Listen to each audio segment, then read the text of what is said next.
here we are again on Thursday night on Crit and Miss with another episode of Worldrender for you. As we briefly touched on before, things got a bit hectic at the end of last week. These guys nearly died and may still. They got ambushed by some undead as they were moving into the Deadlands, heading away from Zazath Tilton, pursuing whoever it is that's kidnapped the town's mayor. Yeah, things didn't go well. Things did not go well at all. I think we left off with both Effie and Kadum on the ground making death saves and being very close to actually dying. And Ralph spent the majority of the battle paralyzed on the back of an enemy Naga. I don't know how he's actually still alive, but he is. Apparently, we still have no Jason, so let's just check Jason on audio. I thought I heard him.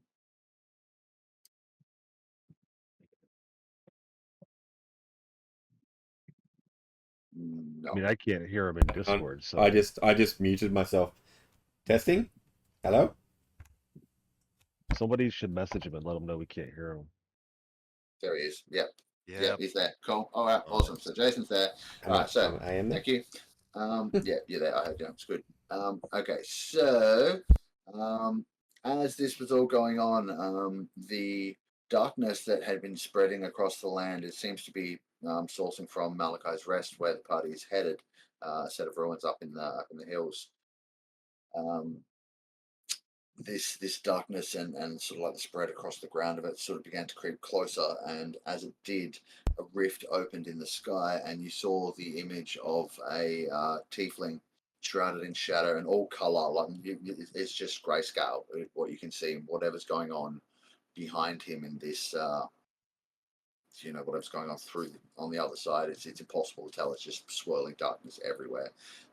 He informed you that you weren't ready for what was to come, and warned you to turn back, and then proceeded to blast the undead around you, with the exception of the potentially undead Kadum, with eldritch energy, and that's where we left off. So, shall we jump straight back into things and continue from there, or do we have anything else we want to chat about before we get in there? We all good? I think we just need to get back in the action. Okay. Yeah, well, I was like, does the lore dump really matter if we all die? well, you might not. Maybe we should do the lore dump after the fight. Fair. All right. So look, the first thing that's going to happen is this he seems distracted, like he keeps looking over his shoulder, but he just like forces his hand through the rift, and from each fingertip, which is in apparent size to you guys at the moment, like his hand is as big as one of your bodies, and just starts surging eldritch energy out towards all of the undead. So I need to do a little quick thing right now. Jason, can I get you, just for shits and giggles, please, to roll me 3d10? 3d10. Roger that. 1, 2, 3. That's going to be the damage. Hey, are we doing the hero point thing? Yes, they all are restored at the start of this session, so you each have a fresh hero point to use this game. Wow. You can use it to either automatically succeed in a heroic moment, or to re-roll a failed roll that you really need to succeed. Look at that. But if you, what's up? 11 on 3d10. Oh man, that's not what you wanted. I'm going to tell you that now. But okay, so it's going to be, what did I say? I think. Sorry, let me just check my notes. These guys are going to get a dex save, I believe. Yeah, dex 16. Let's roll that. Okay, so Skeletal Knight remaining succeeds. All but one of the normal skeletons fails. The alchemist fails. One of the Nagas succeeds. One of the Nagas? I think I only got one of the Nagas. Did I only get one of the Nagas? I might need to do another Naga. We'll see what happens. Just checking the list. Okay, yeah, so one bone Naga got away with it. Let's apply that. Boom. Okay, so these blasts rack out across, and I will do that. Oh, this one. Let's roll again. quick deck save on that one.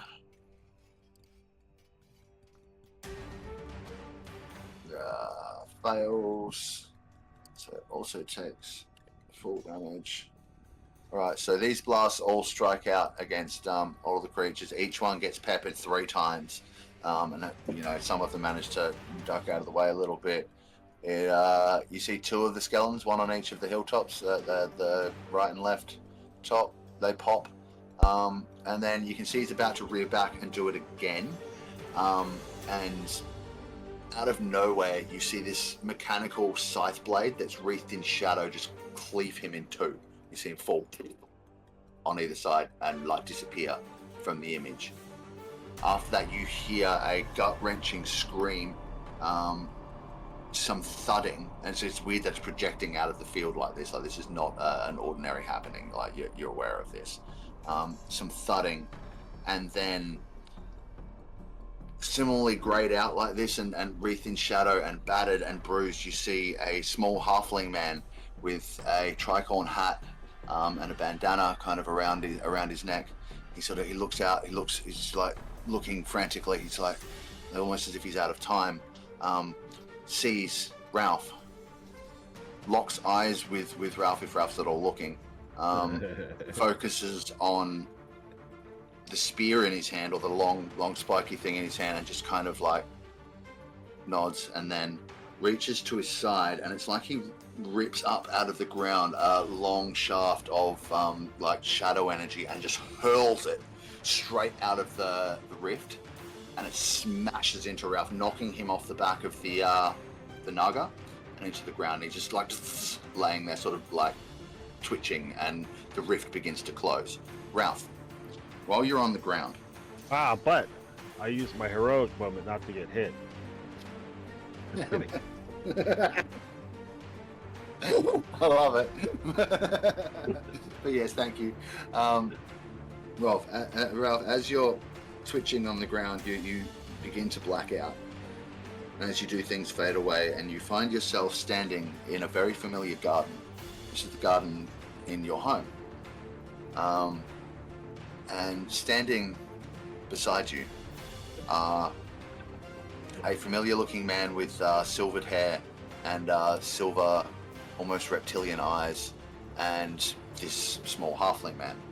The halfling hands you a staff, and so you're seeing this, but you're not hearing any of the words being exchanged. It's almost like you're seeing it from a distance. He hands you the staff, says some words that you can't make out, and then everything again fades to black, and you begin to wake and can get to your feet. So when you do come to consciousness in this moment, and for you guys a few seconds will pass as this happens, so I'm just doing the descriptor now for Ralph, but he'll get up on his turn. When you do come to, Ralph, your pike has transformed. Its shaft is now made of a pure black metal that seems incredibly lightweight. It's inscribed with runes in a language that you don't yet understand, and there are several empty sockets along the shaft, as if they're waiting to receive some kind of something to be slotted into those slots. Like a triangle, a star, a circle. Gemstones. We'll figure that out later. But in the meantime, could you please replace the +1 pike you have in your inventory with a homebrew item I've created called the Weaver's Needle?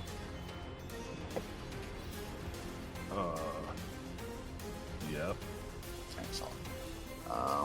And you can suss that out while you're waiting for it to come around to your turn. You are conscious on your feet next to this naga. And it will be Taiji's turn as the rift closes over the figure you had seen. Ooh. Okay. Well, Taiji looks around, he goes, sees that happen, looks around his fallen comrades, and just goes, got to do something to sway this fight. And you'll just see him put his hands up, just go, Paylor, help with this spell, and I'm gonna do Channel Divinity, Preserve Life. So, going to give 20 points of health to each of my fallen comrades and 15 to me. Okay. So that's 20 each to Kadam and to Effie. Yep. Alright.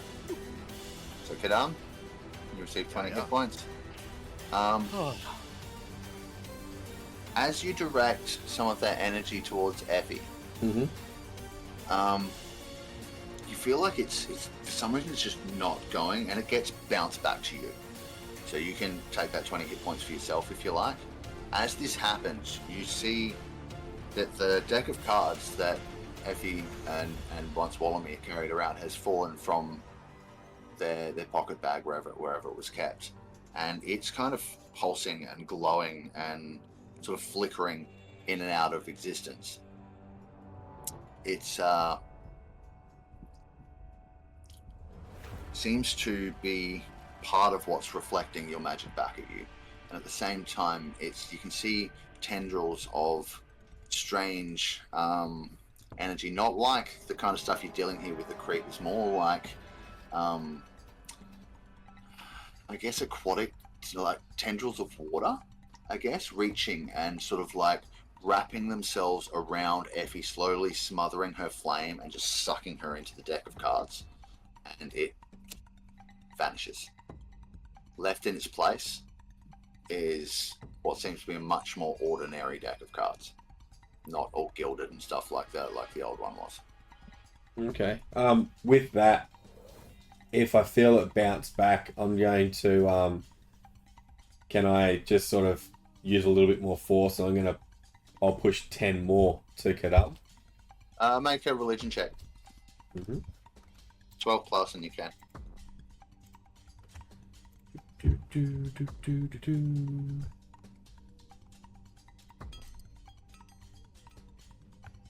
16, 20, dirty 20. What's that, Fizz? Do you like it? Yeah, it's like it's almost like it gives it like a lance feel, but the option to go crazy on the ground. Like I don't know, I like it. Fuck yeah, sweet as. Mod, I hope you like what we did with Effie there.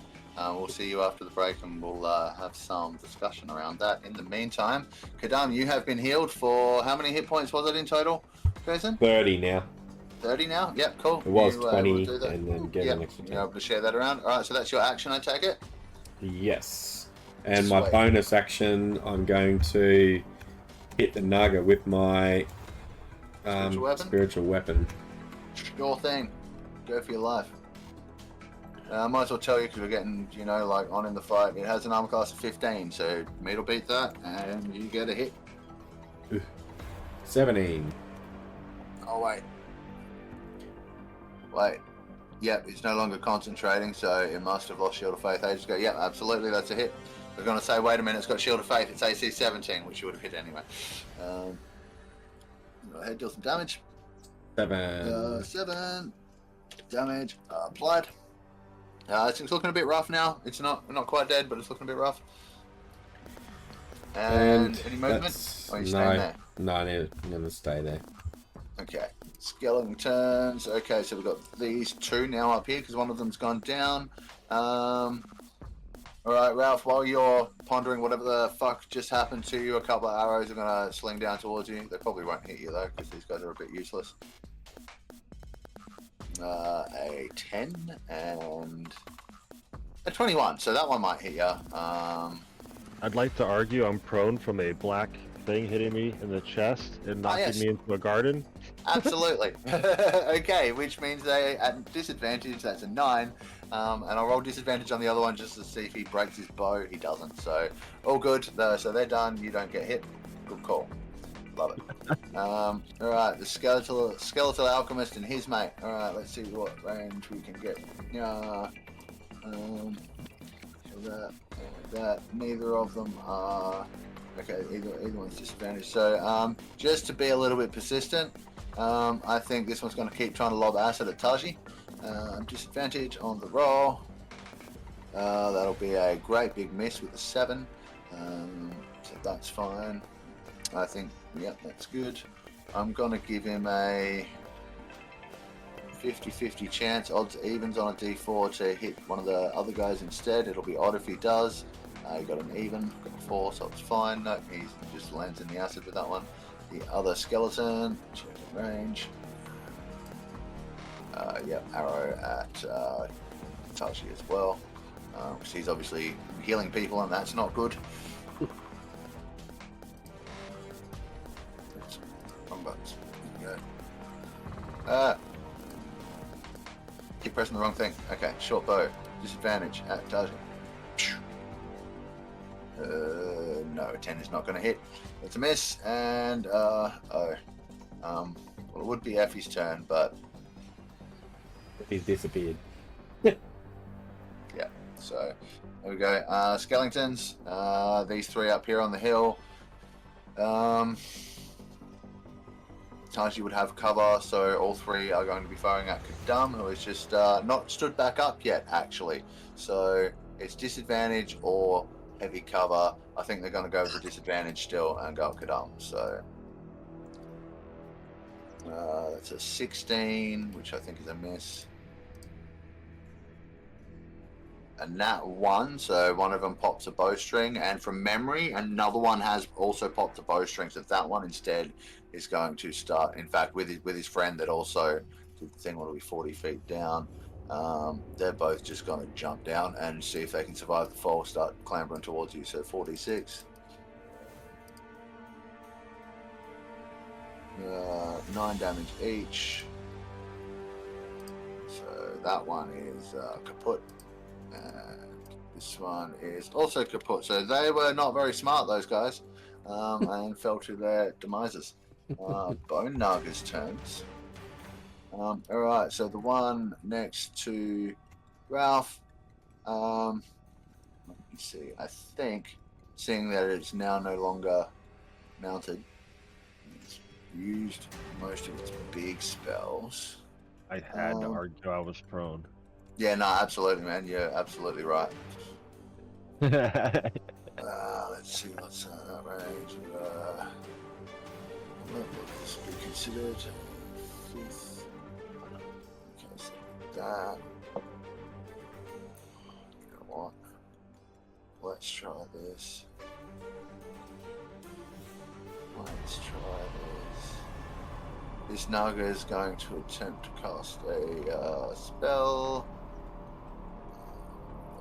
20 feet, within 20 feet of a point I choose. So, yeah, that'll be close enough to get those two. I need to roll.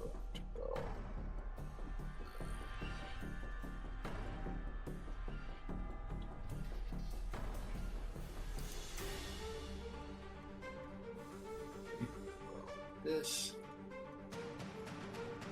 Okay.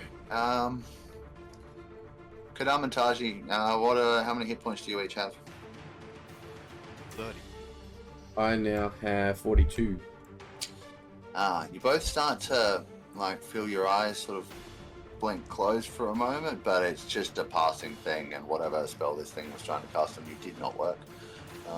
And with that, it's going to whip around Ralph, taking what's that from 5, 10 to get to there,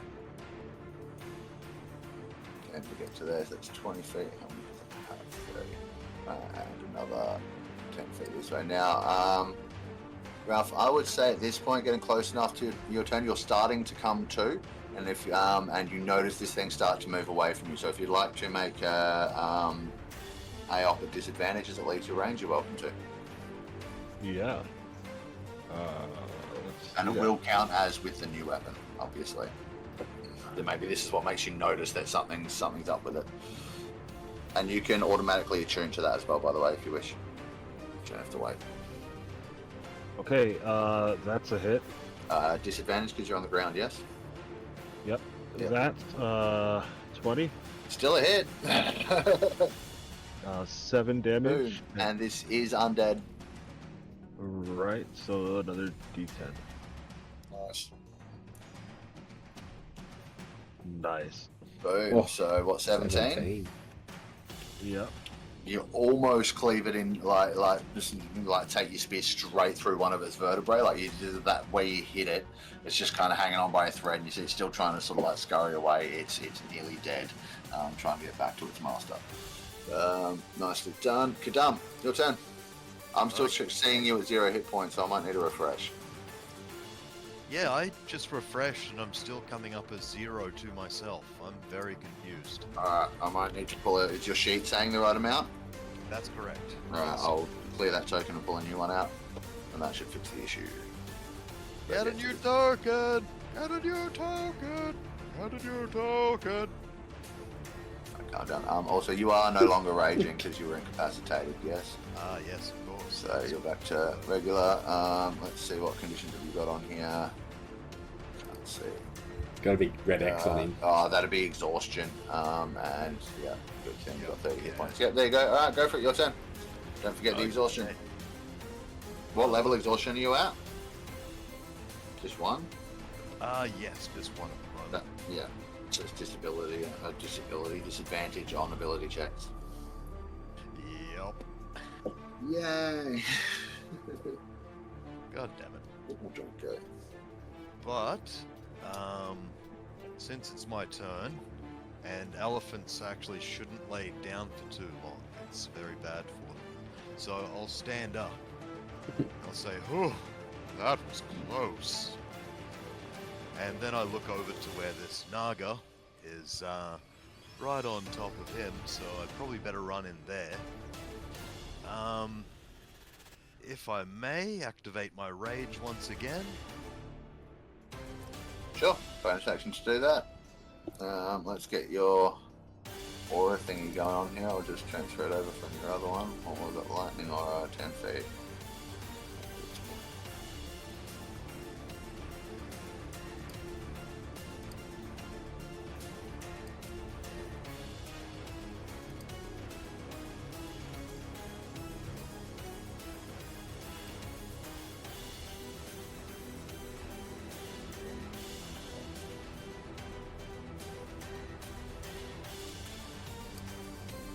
Go. Boom. Okay. Right your way. And then I can make either the Naga or the Rider make a DC 16 save. And so far I've been targeting the Rider with no real... You can do it on the turn you activate it? Yep. Yeah, I believe Fizz excellent. confirmed that last game. Yeah, I think so too. So you go on the rider? Actually I Or haven't... the Naga? Yeah. Well, I've been focusing on the Rider, haven't I? And it hasn't gone... Oh, that was another guy. No, this is the same guy. Yeah, the rider and the Naga are both looking like pretty raggedy. The Naga more so. I'll give you that. Okay, in that case I'll go the Naga. Okay. Dex save? Yes, 16. It's gonna be a fail. So Excellent. go ahead and roll some damage for that. A massive D6 of damage. Mm-hmm. Better than nothing. 3 of them. And then, what can I do but slam him with Cord's Grace? Of course. And I say, I rise again, and you shall fall! As I roll Okay, a Optimus. 22 to hit. 22 misses. Oh, I'm kidding. I was gonna say. AC is 15, man. Good point. Okay. Might have had a force field. Oh. Okay, so then we've got D6 for the thunder damage. Oh, wah, wah, wah, wah, wah. And that's 6 thunder damage. Ooh. 21 all Well, up.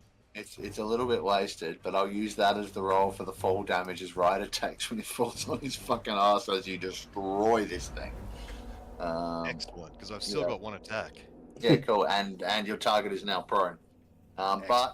I'm going to give him a chance to land 5 feet away from you by making it passing a dex save. fair. So you'll have to step closer.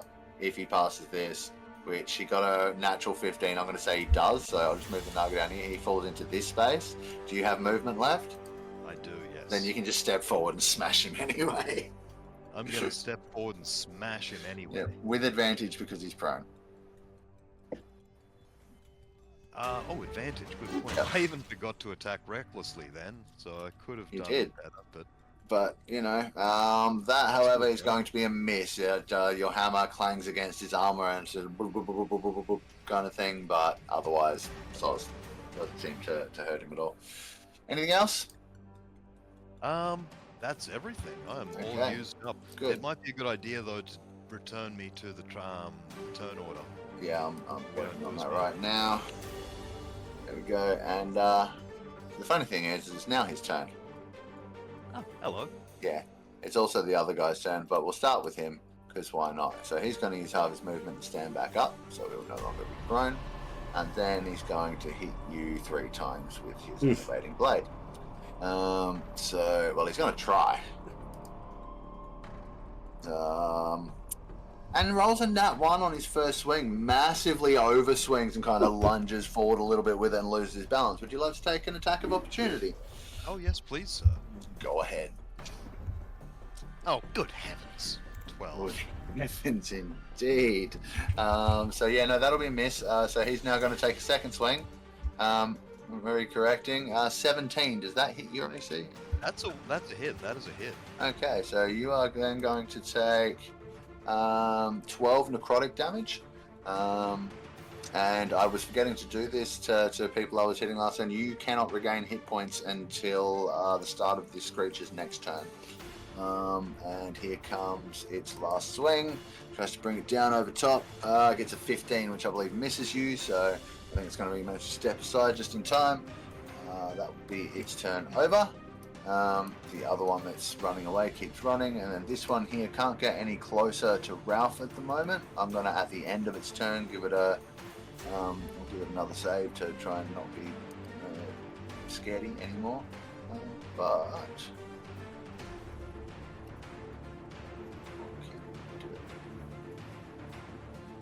used all of those. About all it can do is longbow. So is it disadvantage to shoot at something that you're afraid of? It is, isn't it? Or just if you can see the source of your fear, you're at disadvantage. If you can see it. Yeah. So it's going to. It can see you. How far can it move?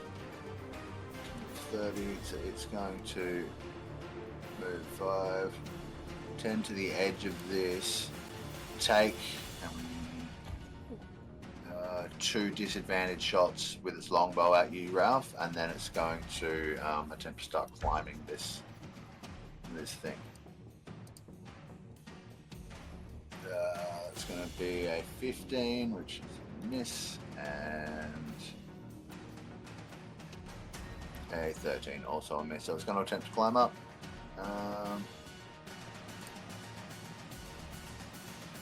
It doesn't make very good progress. It's about 10 feet up the side, sort of kind of hanging on, and yeah, just dropped its bow to start. Oh no, it didn't drop it, it just like slung its bow to start trying to climb up, to not much avail. So that's all that thing gets done. And Ralph, it is your turn. When you stand up, you do so without losing half of your movement. So like you get up just before the start of your turn. So you've got your full movement, full turn and everything. Okay, everybody else is up? Yep. Everyone Clearly that can be anyway. Not Effie, right, yeah. Well, yeah, I guess I'll just go for this Naga next to me. Sure thing. So it has an advantage symbol on it. I Did don't it just know get... why. Somebody hit it with guiding bolt, I hit it. or... I hit it with a guiding bolt last session, so it's the next. Well, it would have been the next attack, which would have been the opportunity attack. Which you didn't need, and you rolled at a disadvantage and still hit it anyway. So just have the advantage now. That's fine. Okay. Cool. Yep. Yeah. So nope, can't roll from there. Gotta go to my sheet. And of course, I don't roll with advantage.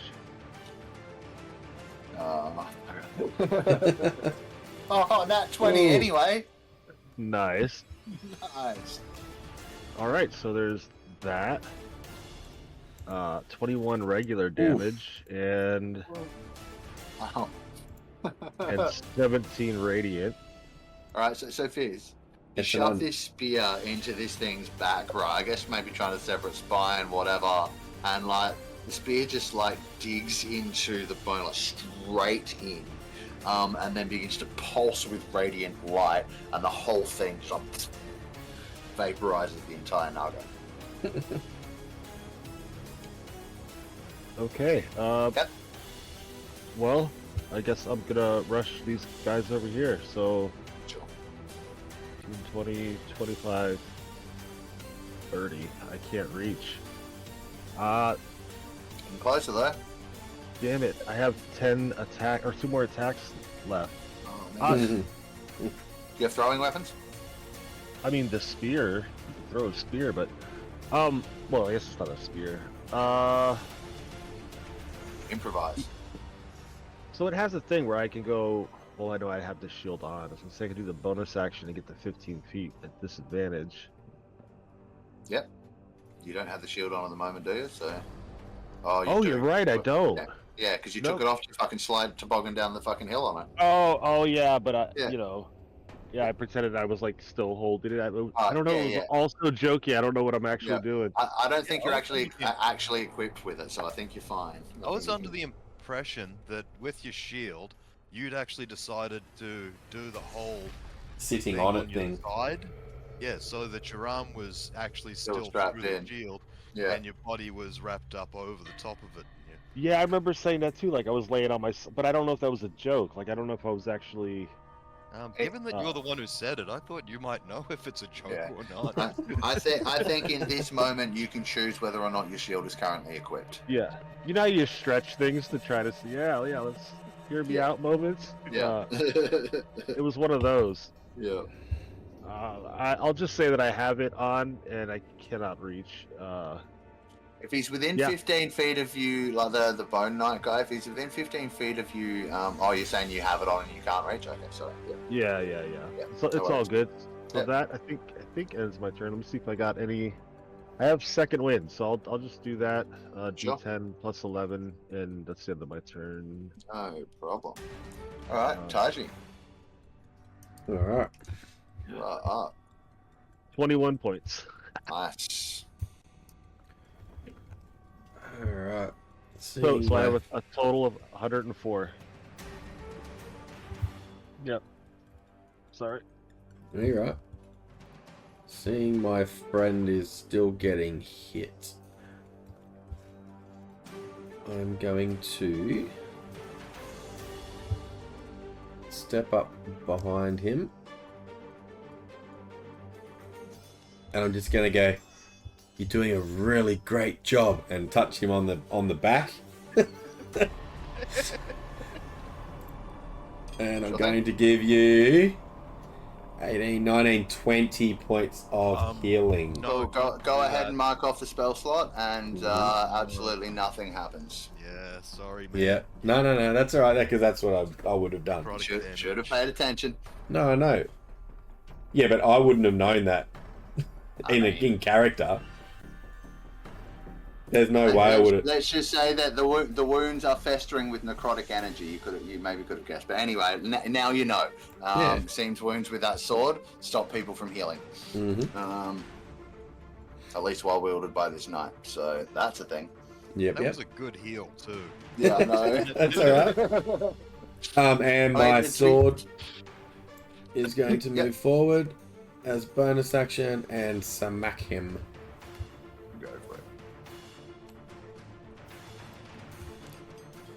Or a nope. That's not going to hit. No, That's an 11. No, it's not. No, it is not. And that would be me done. Okay.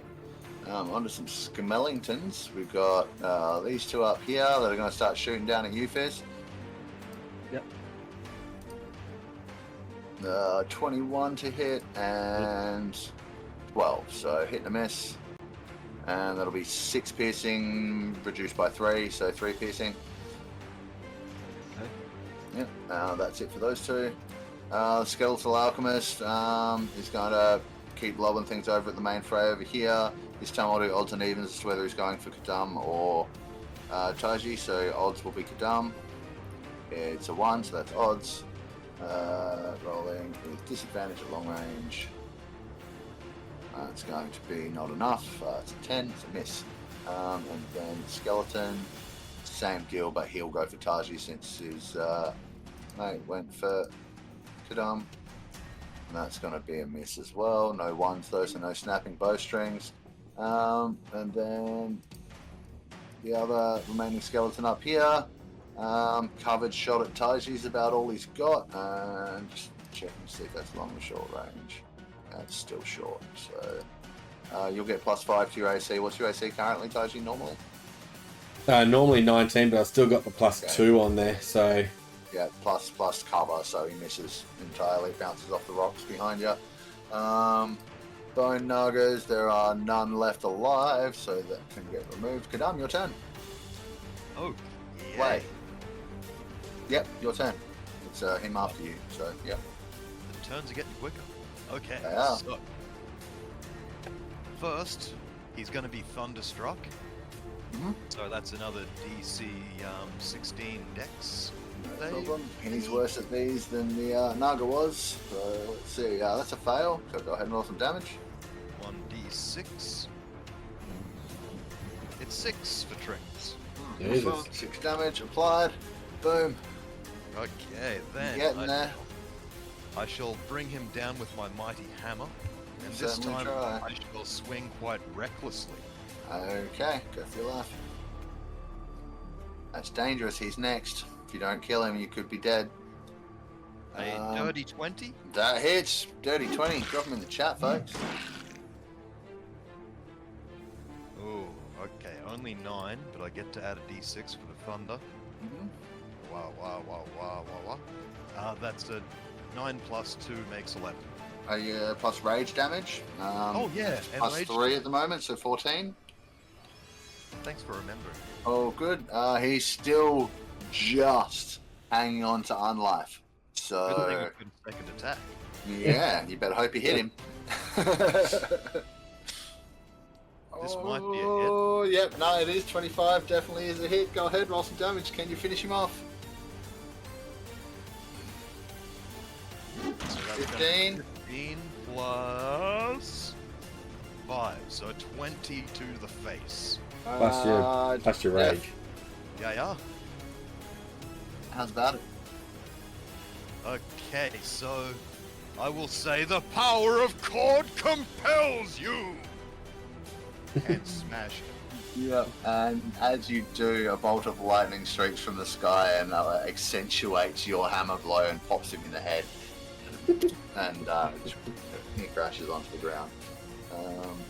Dead, or no longer undead. Re-dead. Yeah, yeah. Dead. Okay, well, that's that done.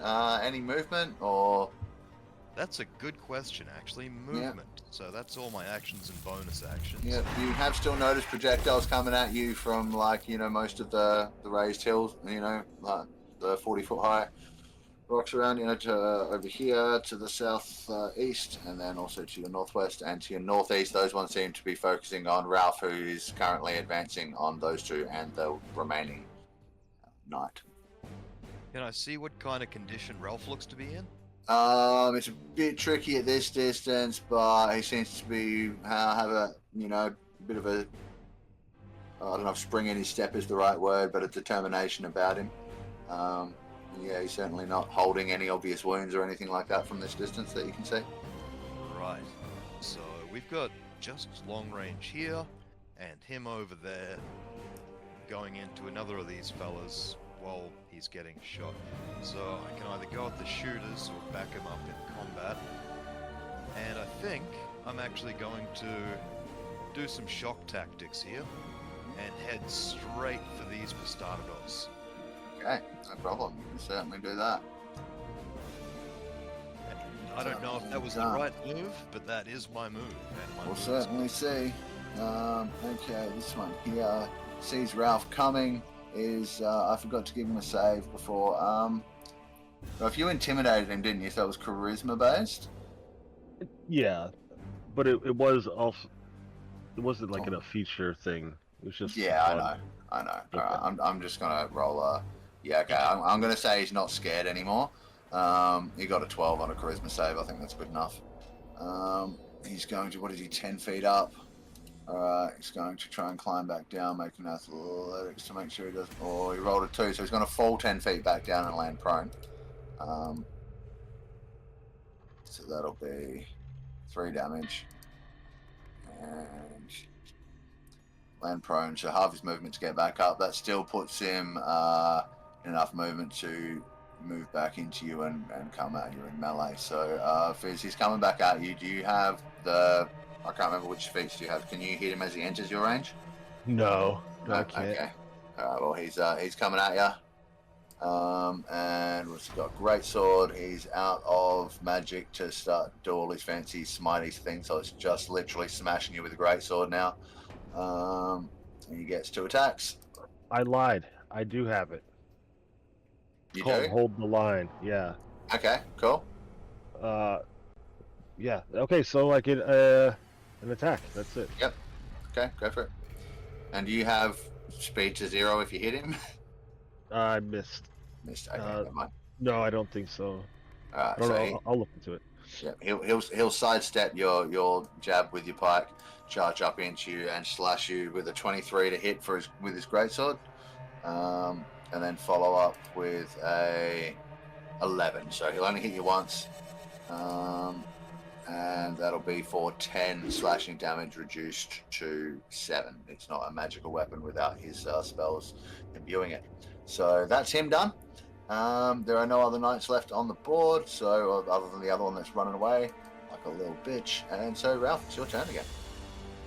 Well, that was quick. Yep. So everybody's gone, right? It's just this is the main left that guy. Yeah, I would also say you can see that the So what's your Arcana modifier? Oh God. -3. -3. Okay. Yeah, no, you wouldn't see it. Yeah, never mind. All good. I'm going to attack him, of course. Yep. But his armor class is 20.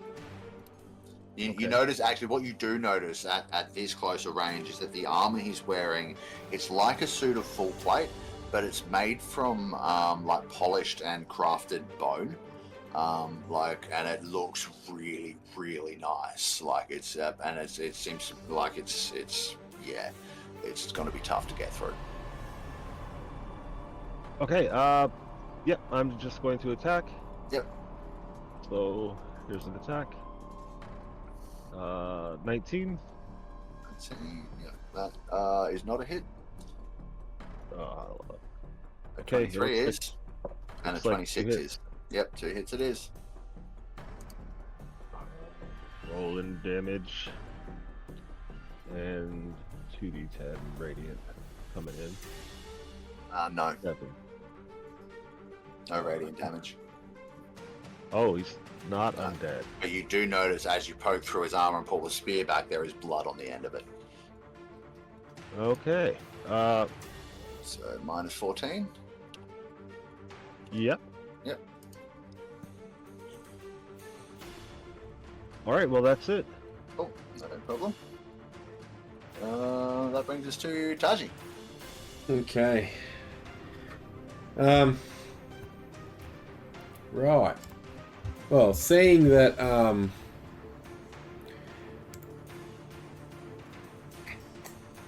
Kadam's gone off that way, running off there, but the big boss man's over here, and there's a couple of extra guys over there.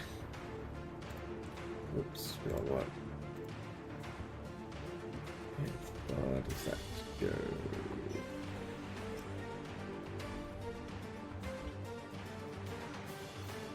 Okay, so he's going to move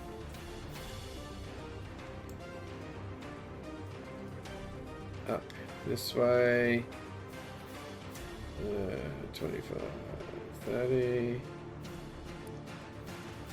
Yeah, I'll give you a look at the picture of this knight in the game log so you can see what I mean about the armor too.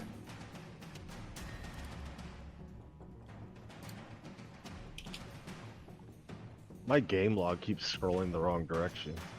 Yeah, it's been a pain for a while. Alright. So, I'm going to run up there. I'm then going to pull out a wand and point it in that direction. And I'm going to cast Fireball to not hit my own player. Fucking fireball. Where you going at? Okay, so I'm putting the fireball over here somewhere. Yeah, you could, with that being 40 foot high, you could position that just so you get all three without hitting Ralph, I would say. Just. Yep. I'll allow it. So roll me some damage and I'll add these guys to the group roller and tell me your spell save for the wand. Just a second. So that's 26 damage. So that won't be your DC, it'll be the wand as its own, I imagine. Let me double check. Blue line roll frame. Save DC 15. 15, okay, no problem. Check that in there. Rolling and saves. Skeleton fail, skeleton succeed, bone knight fail, applying damage. Okay, the two skeletons up the top crumble in a pile of burning bones. And I need to roll. Takes a bunch of damage as well. And I've got to roll this. Yeah. Because so that was. Doesn't seem to protect him from the effects of fire as much as one might hope. And I got an 11, so that doesn't crumble. My wand doesn't crumble to dust. Is that your last charge? Yep. Nice, good call. Good call. I love it. You know, like a moment like that, like that's the kind of thing you could use a hero point for to like stop it from crumbling in that last moment. Like if yeah, it was, okay. Like, a well placed, well timed, like you were risking it all. You could use a hero point to like not even have to roll that crumble dice. Just say automatic, not crumble when I do this. That'd be a cool thing. Yeah. Cool. Sure. All right, groovy. So they're all dead. That's that. Crispy. And then.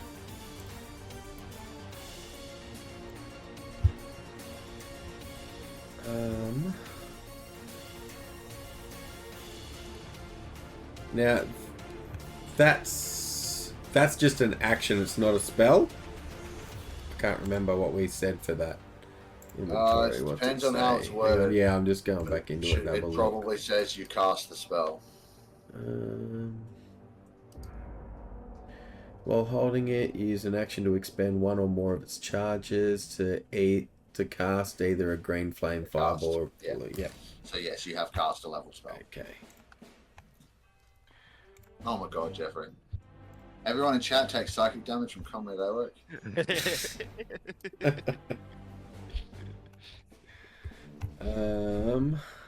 Gadam, you can take exactly 18 points of it. Serves you right. And well, in that case, I can move my spiritual weapon how far? 20 feet. 20 feet. Yep. So I'll move my. I'll move that 20 feet up to there. Okay. And that'll be me done then. No problemo.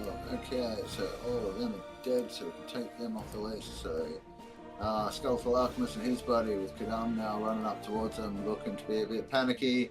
Kadam. Yeah. Vial of acid just flew past your face and smashed into the snow behind you.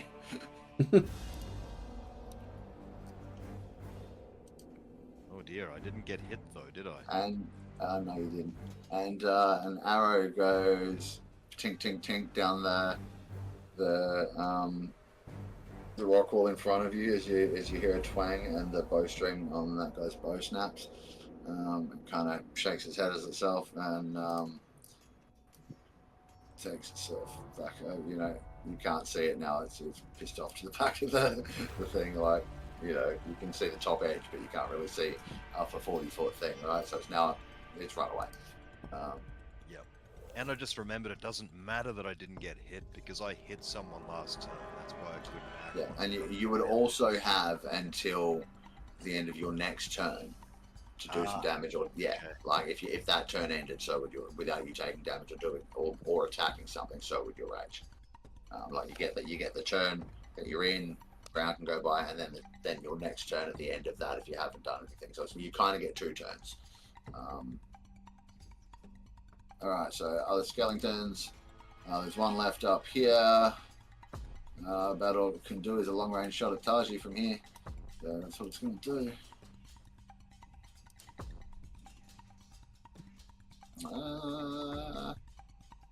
Damn.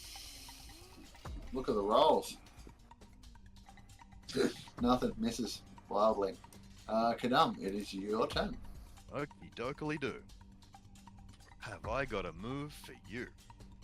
So, this fellow with the very stylish hat, honestly, is probably the only real target in bolting range at the moment, so he's going to feel my wrath.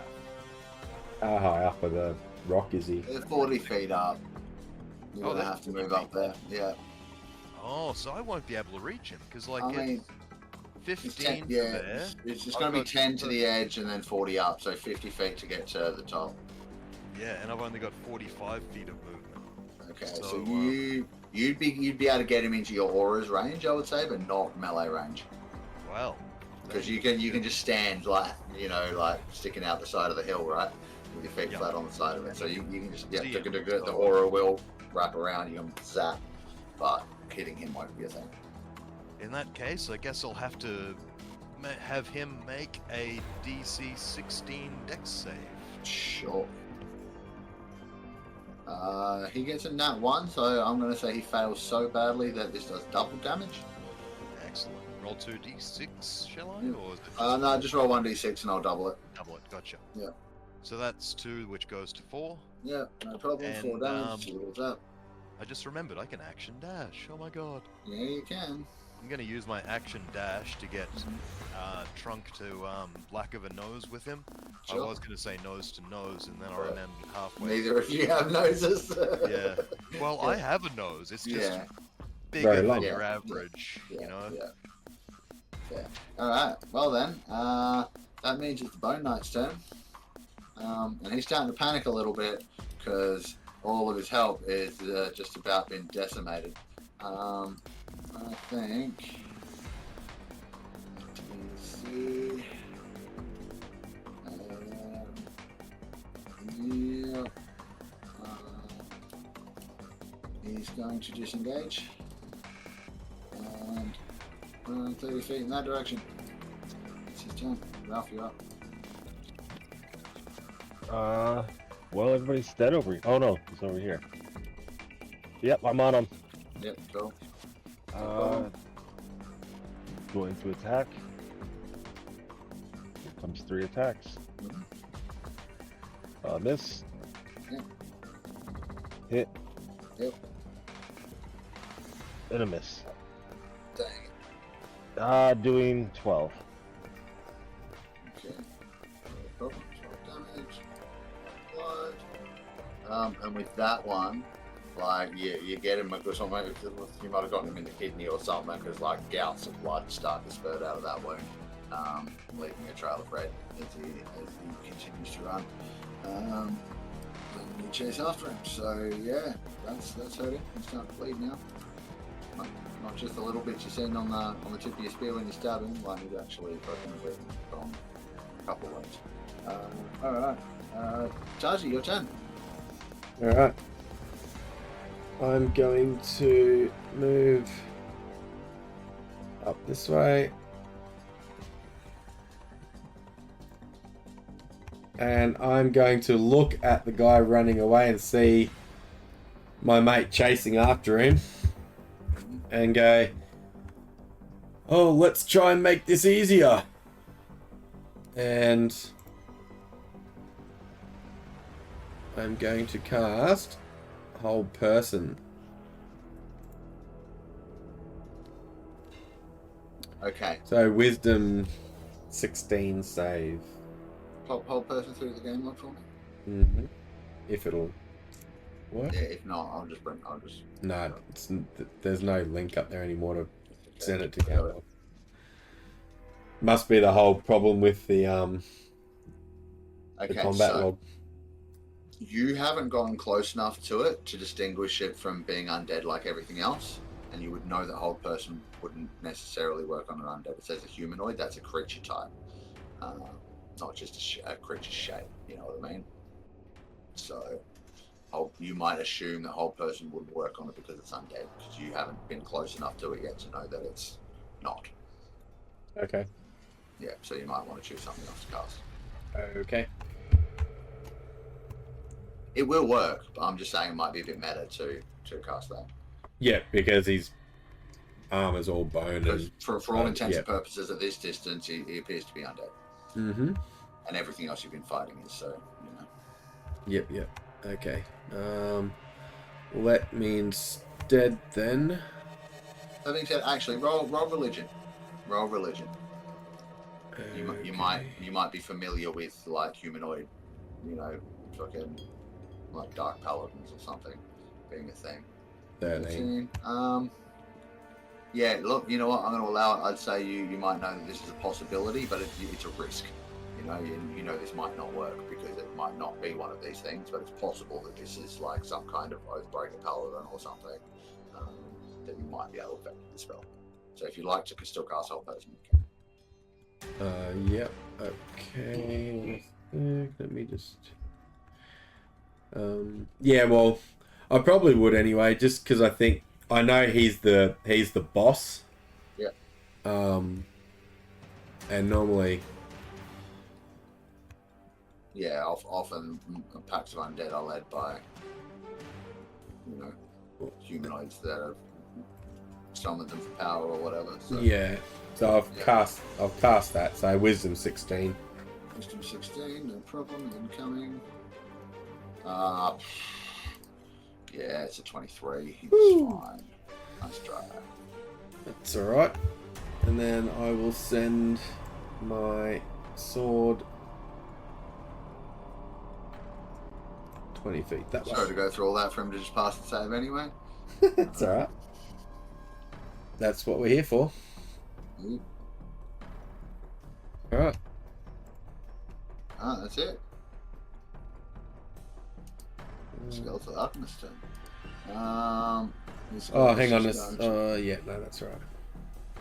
No, you're right. I've been fucking up for a while with the skeleton, and he gets meant to have 2 attacks. Oh well. He's going to lash out at you with his claws twice, Kadam. Missing both times, so don't worry about that. Yeah, and then we have left over here over 1, Schmellington. He might be out of range now, let's see.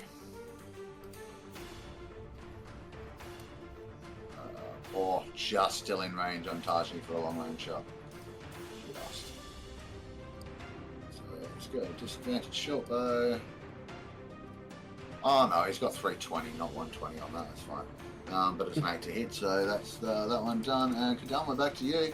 This robe skeleton had the audacity to try and hit, like, claw at your holy flesh. What are you going to do about it? I am deeply offended. Okay. And I might write him a stern letter later on. But for now, I think I'll focus on just giving him a small electrocution. So, DC 16 dex. Sure. Right. Oh, that's a nat 1 again, so let's double the damage again. Why not? Wow. Okay. I'm not going to do this in every instance, but I think... Oh, Jesus. Big left. Sorry, I didn't mean to roll a 6. No, that's fine. This thing's bones are now smoking. It's not looking great. Still standing though. Okay, this is where I say, don't you know smoking is bad for your health? And I attack recklessly. Whoops. And we need to get clips of all of these Kadamazons, don't we? Okay, so 17, but I'll crit fish as well because I'm attacking recklessly. Sure. Good thing this is not an actual shot, it's like the other roll. Yeah, because that one would have missed, but the 17 hits. Okay, especially at the top of the cliff. Okay, Yeah. so that's 5 from that, but then we've got the lovely thunder from Jeff, Valthalen. it has 6 left instead. So it crumbled bones as well. It does, and so like make things easier on you because I forgot something. As this is going on, this other skeleton lets off its held action. I'm seriously bending something here to charge at you and try and stab you with its short sword because it was its turn back on the skeletal after this turn, but I forgot about it. So he's just gonna go 22 to hit and stab you for 6 piercing damage, half to 3, and then you can go ahead and use your last attack on him if you like. Okay, that sounds good to me. Thank you, benevolent GM, for this chance to smash. Okay. This time I'll remember to roll the advantage straight up. And 23 a hit. Yeah. Do you even want to roll the damage? Yeah, I've already started, so might as well finish. Yeah. 14 Well, damage. he had 9. So no, sorry, he had 4. So you very much obliterated. I believe I still have a bonus action. Not a bonus action. Sorry, nope. no, I don't. No. An item action, I meant to say. I Yeah. keep forgetting the item action. Yeah. And I've got that bag that's partially full of bone dust. You want some more? Collect some more bone dust. Go for it. It's fine. Roll me an investigation check while you're there. Investigation or perception, either. When you pick up that, you're gonna find a ring in the bone dust. Nah. In amongst the ashes and the bone and the robes of the Abrams mage, you do find some coins. Some in the pouch there's a pouch in amongst the skeleton bones, and then also some vials of acid left over. Roll me 2d4.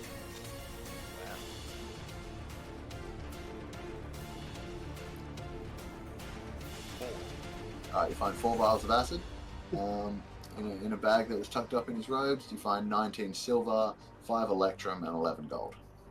What? Yeah. Okay, 5 electrum, Mm-hmm. 11 gold, Yep. 19 silver. 19 silver. Holy. 4 vials of acid. And 4 vials of acid. Oh, wow. Yeah. Okay, plus some bone dust. Do I still have time to get the bone dust if I'm getting all that? I mean, like, I'm not saying you have time to pick all of that up right now, but you can collect. In fact, Keep it in like, the sack.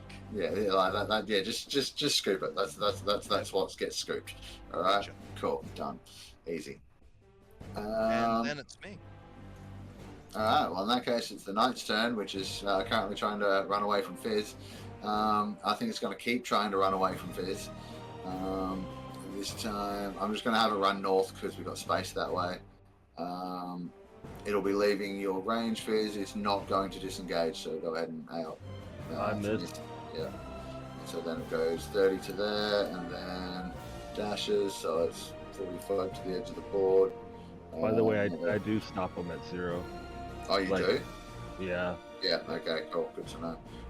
So it's now 15 feet off the edge of the board, so I'm going to make that its elevation score, and it is running into the darkness. Your turn, would you like to pursue? It is currently, so 15 off the board, so this plus 15. It's currently 60 feet away from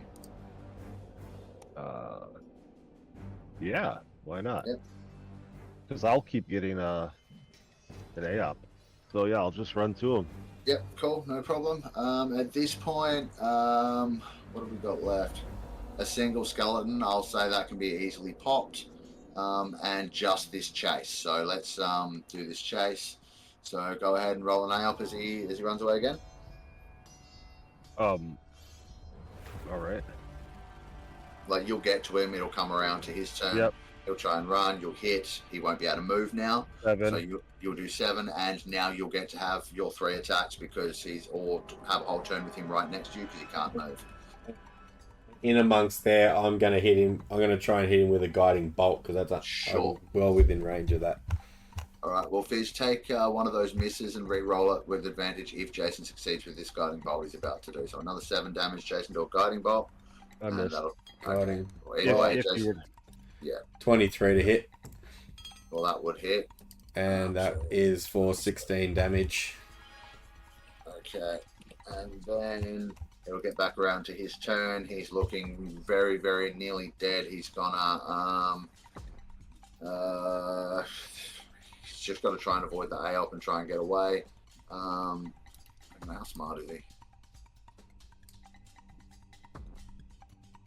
Yeah, fuck it. Okay, he knows he ain't getting away. He's gonna turn around with the last breath of life that he has, and attempt to hit you with his greatsword fist. Gets a nat 1. Oh, Nice. So before he proceeds, would you like to hit him in the face again? Absolutely. Wow. But I get a nat 1. Oh no! Alright, he returns fire and gets a 26. Ooh. So this is his reaction attack. That's a 9, slashing reduced to 6, and then his final attack is going to be a 26 as well. Or for a 15, reduced to 12. And that's all he can do to you. He's gonna fucking try and run away again just to get some distance. Go ahead and have your attack. I can't because I used my reaction. Oh yeah, fair enough. Well, it's your turn again. Or Taiji can shoot him with something. Let's just say you just get him, shall we? He's got 3 hit points left. Absolutely. He can't. Yeah, there's a hit. Here comes another one. Like That's a 14. And you to missed, hit. but Fizz hit him and did 5, which was enough. So you finally drive this. Well, actually, Fizz, how do you finish him off as he's trying to run away from you on his last legs? It's just that I instead of like hitting him in the back or the head, I'm just gonna cut him like in the Achilles, like just gonna cut his legs. I'm just gonna chop him like a sapling. Yeah, and we're making firewood tonight. Alright, nice one. Well, with that, folks, we are going to take a bit of a break. I know we'll have Mod popping in at some point. I don't know if he's ready yet, but might need to take another short break when he gets here. But for now, we're going to take a short break because I feel like this is a good point. And my throat's really dry and I forgot to drink before the game started. So, thanks, heaps, folks. We'll see you in like 10 minutes. Won't be long. Alright, see ya. And we're back, folks, for the second half of our episode. Like I said, we might have another short break because Modbrew might be jumping on to join us for the second Right, half. man. He can just join and I'll just unblock his Okay, picture. cool. Yeah, sweet. Awesome. All right, groovy. So, yeah, Mod may pop in at random at some point, whenever he gets ready. Just seeing the message in here. Sure, yeah, okay, cool. And that's all about 55. He's got one of the kids in bed, the other one's still awake. So we'll see him when he's able to join us. Got him for looking after the kids. So in the meantime, I'd like to express a sentiment that I don't feel has been expressed enough in this campaign in general, but I express that it's fun to loot these things. Like, we should really actually see what they've got on them, because that one had, like, Electrum, so who knows what the rest of them have got. That was just a pawn I killed, too. Yep. Well, it was an underboss. He killed a normal one and an underboss, yeah. So yeah, you've got some dead things and some the double dead things now. One thing also is that Taiji, as Ralph finishes off the leader, the knight dressed in bone armor, you can feel like the ones that you had turned earlier that were running, like you still had a feeling of them running. You can sense them sort of stop in that moment and then just sort of like start wandering off in a random direction. It's as if whatever was compelling them to attack you, the hold on them was being caused by that guy, and that hold has been broken. So they're just, however far away they are, they just feel like they're wandering aimlessly, out in the fucking snow now. So you do feel like the other knight might be slightly more intelligent, and that he might like snap back with it quicker than the others. But for the moment, it feels safe enough to relax for at least a few minutes. So yeah, so I'll give you that. Yeah, you guys are free to check out what you would like. Yeah, Well, I think I'm closest to these guys on the hill, so I might as well finish what's there, and then that's that little corner done. I already gave you what they have. Oh, that's all of them? Yeah. Oh, cool. In that case, go to the next spot, which is back at the rock. Mm-hmm. All right, what do we got over here? We've got a. All right, give me some. These guys. Investigation or perception. And like, do we want to just do each, like, we can do individual rolls for each thing, or we can do a big group roll for everything, and I can I just think tell we you just what do you a big find. group roll. Let's Yeah. do a big fat group All roll. right, everyone roll investigation or perception. Hang on, let me just, maybe even both. Yeah, give me both. Okay. Some things you might be able to see. It's a matter of you seeing with your eyes. Other things, it's a matter of digging through bodies or remains. Sorry, what do you want? Investigation and what? Perception. Tell me everybody. So 17 and 21. Look. I've got a very perceptive Oof. element. Oh, nice. And Ralph? Got a nat 20. Perception and investigation. Yep. Well, this is just well, fortunately, your friends have more than made up for that, and might help point things out that you might not notice as you're walking past things. yeah, So I feel like I'm sure this guy has loot on him. yeah, absolutely. What I will give you is that his armor is very much still intact. Like, you might have poked a few holes in it, but they would be easily patched, and it looks really fucking sturdy. Yeah, like straight up, like it seems like that's probably the equivalent of +2 plate armor, and it may have more to it than that even. I So can make that better if you'd like. I should roll shit more often. yeah, right. But so just with the group thing, I'm gonna go through, like I set the DCs for what you had to roll to find stuff, and you've basically rolled high enough between you all to find everything. So I'm just gonna go through everything bit by bit and tell you what you managed to find. So let's start with might as well start with that guy since you're up there, Fizz. And we're talking about that. Let me have a look at the notes here. All right, so he has yeah, like I said, his armor. So that's definitely worth looking at. He also has in a pouch on his belt a diamond worth 1,000 gold pieces. A single diamond worth that much. So I'll make notes of this as well. Just so, yeah, I'll do it all in one thing, and then I'll do up an actual list for you later. But if there's anything that jumps out at you that you want or want to identify, keep that in mind as well, because we'll be taking some time to do that after. So that's what he has on him. The Nagas weren't carrying anything. The skeleton's up on the top hill here that he was trying to climb up. Oops, one minute. Look at the notes. Note they have 20 gold pieces, 15 silver, and some studded leather that appears to be unblemished by age, so is potentially magical.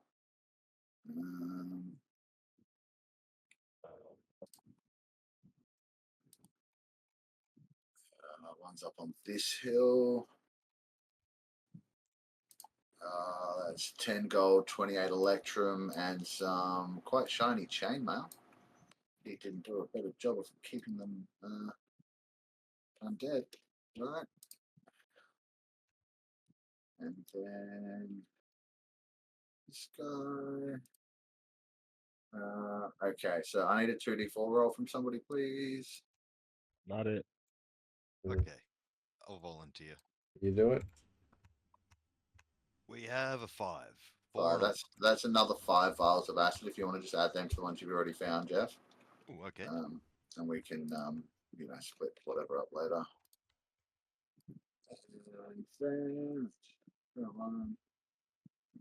This one got on whatever reason. Okay, yeah, no, that's not a real thing. Alright. And now Kadam, since you're the one over here, you'll be the one that spots it. You notice that this thing has dropped its sword. Now this sword is a great sword. And it is flickering faintly with leftover necrotic energy.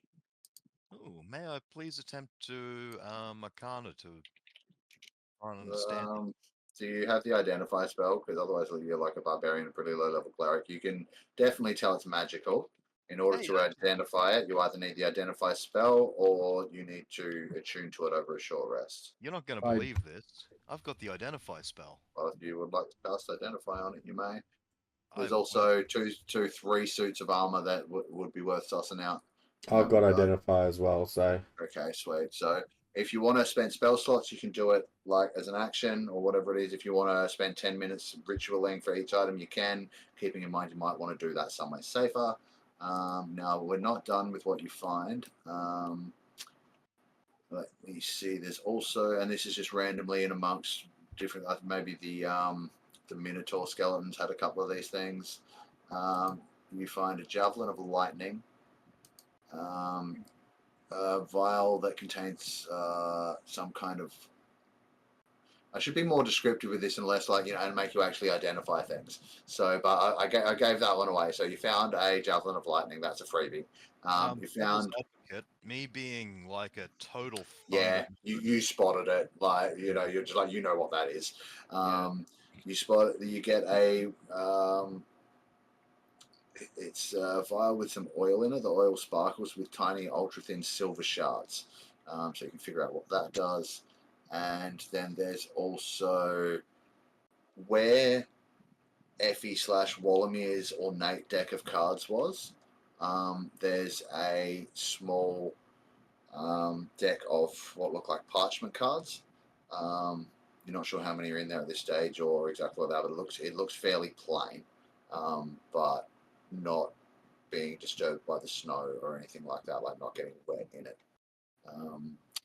Finally, also by the bone knight that you're standing there where the necrotic blade is, you notice that it was wearing a cloak.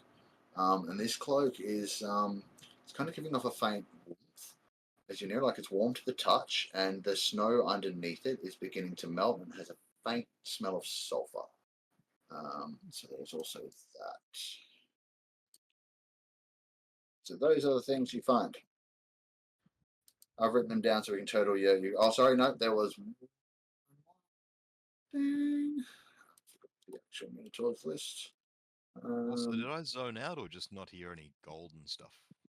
There were gold on some of the other ones, and I've listed them in there. Ah, cool. Gotcha. Yeah, it was just there wasn't gold on that particular one. And then also the between the two Minotaurs, you find 3 more diamonds worth 300 gold. And sorry, yeah, on the Bone Knight you find 2 diamonds worth 500. So I'll just tell the party, be like, for this spell I need for Kadam, I need 25,000 gold worth of diamonds if I could use those. Greedy fucker.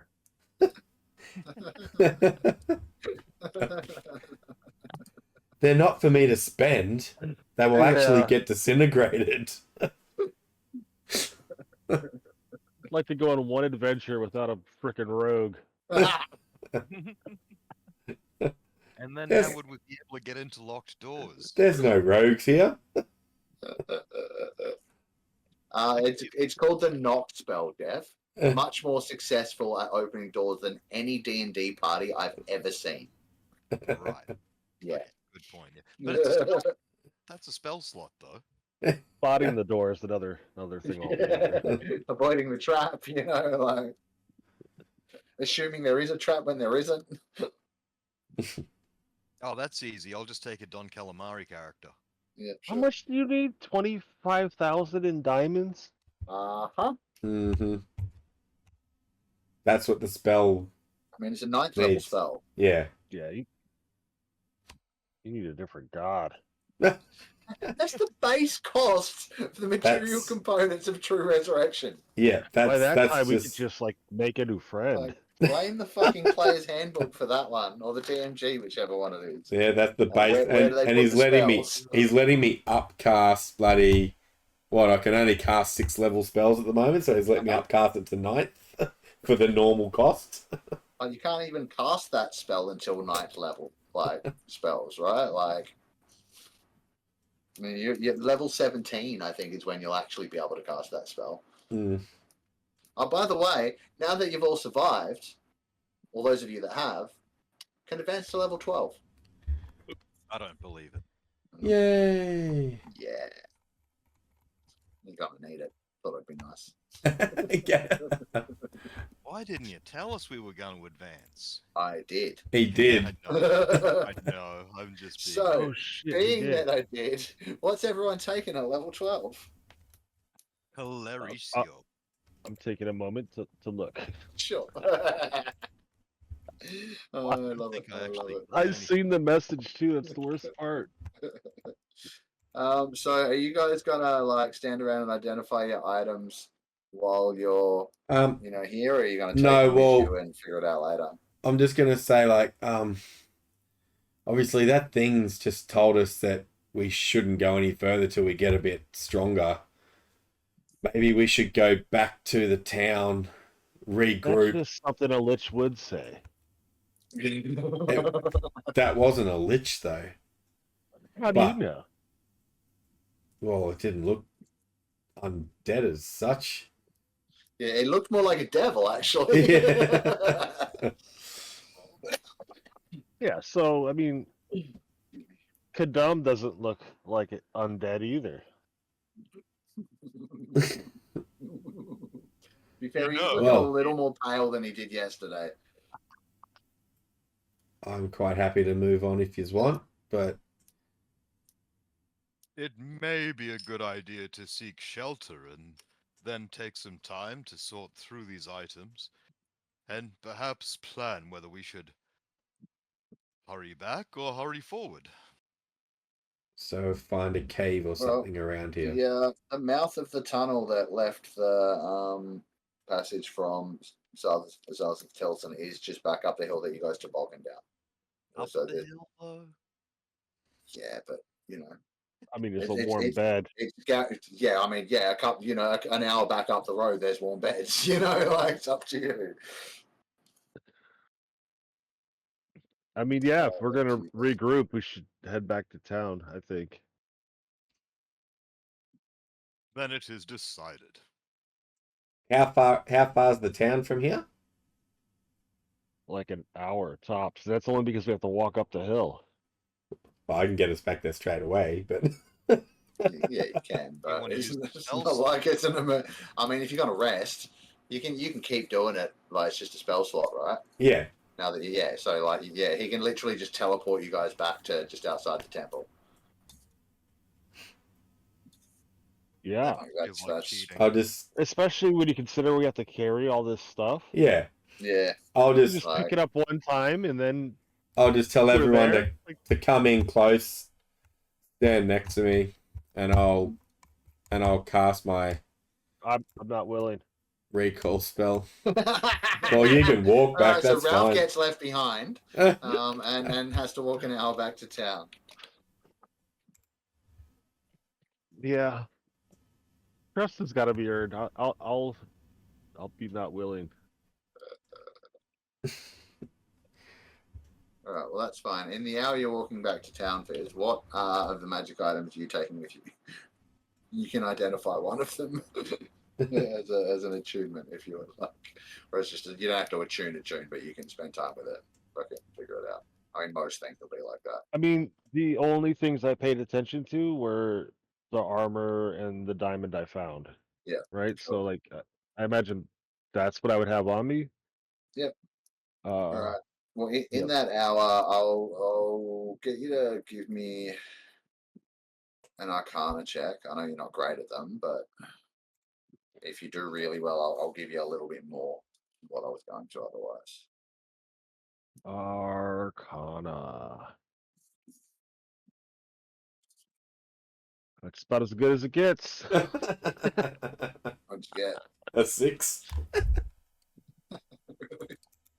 Okay. But you are spending an hour with it, and you're not actually like equipping it or tuning. Are you just spending an hour like as you're carrying it? Sort I of through? honestly don't think I would because it's all bone. Like Yeah.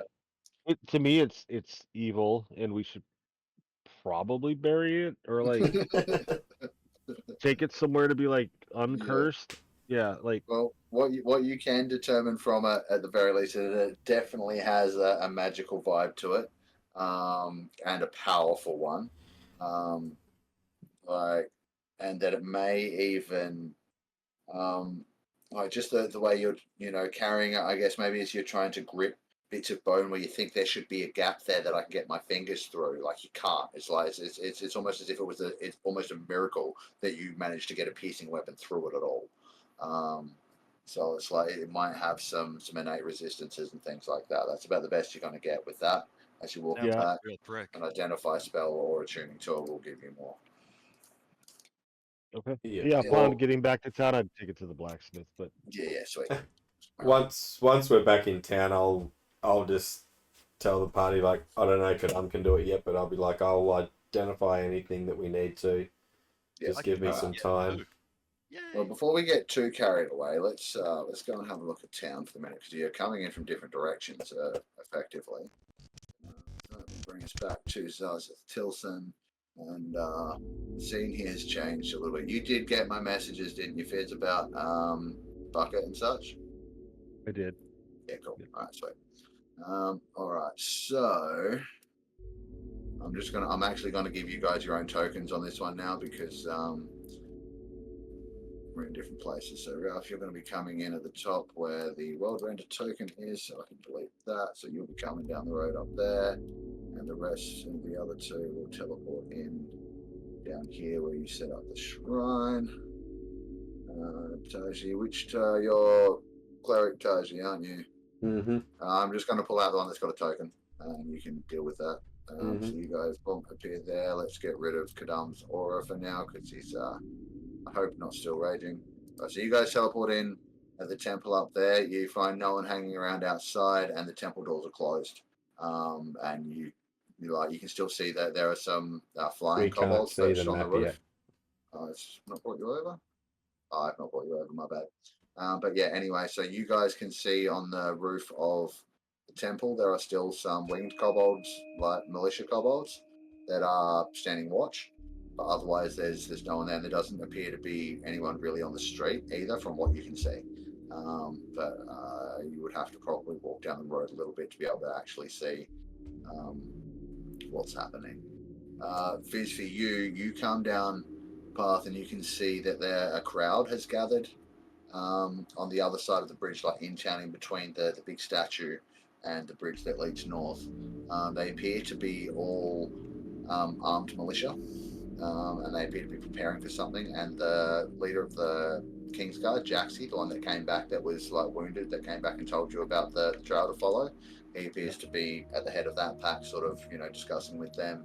And in between you and that group, you can see two figures standing on the bridge, like in heated discussion. One of them is Captain Gord, the hobgoblin, like captain of the militia, and the other one is Gulani Gotharg, your acquaintance from the bugbear acquaintance that runs the general goods store, and they appear to be in quite a heated discussion. So while you guys are making your way, while Taiji and Kadama are making their way down from the temple, you're presented with this, like, right now as you walk back into town. What would you like to do? It may be a good idea to. This is Ralph. You guys are We're not walking there down yet. from the back, Oh, essentially. You're we're not not there there yet. yet. Sorry, You're Got that back. teleported. You're teleported in up at the temple, but there's no one around. So you guys are like walking down to see what's up, and Sorry, this is happening at kind of I got it completely backwards. I Okay. know technically you guys were an hour ahead of him, but timey wimey wibbly wobbly, you seem to have arrived at the same time somehow. Ah, Yeah. okay. I can get with this. Yeah. So yeah, Fizz, you're presented with this scene on the bridge. What would you like to do? Or Ralph, rather. You said heated discussion. Does it Yeah. look like they're going to fight? Or No, not fisticuffs. Just like it looks like Galani is distressed, and it almost looks like he's got a sack slung over his shoulder, and it looks like he's trying to like head north, and the captain Gord is trying to stop him and being like, look, we've got the militia. You know, you're kind of overhearing this as you're approaching. We've got the militia here, so we'll find him. It's gonna be okay. Just take a breath. oh shit. Well, I was gonna say is the spear tip still there, but I realize the sun is missing. Those fucking Imperial robots. You leave them alone in town for 1 hour.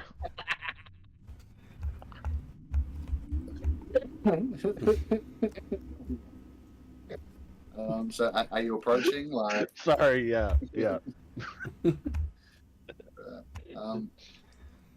so yeah, Yeah. as you approach, they notice you, and then they both look I think over. I would just say like, where is he? I don't remember his name, but I guess where's your son?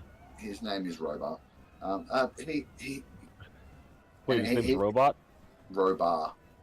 Robar. But yeah, close enough. He looks at you and he says, "You." Sorry, it's not your fault. He got wind that you're maybe gonna give him a trial run, and then when he heard you'd left, he took off after you. Well, he didn't go this way. I would have seen him.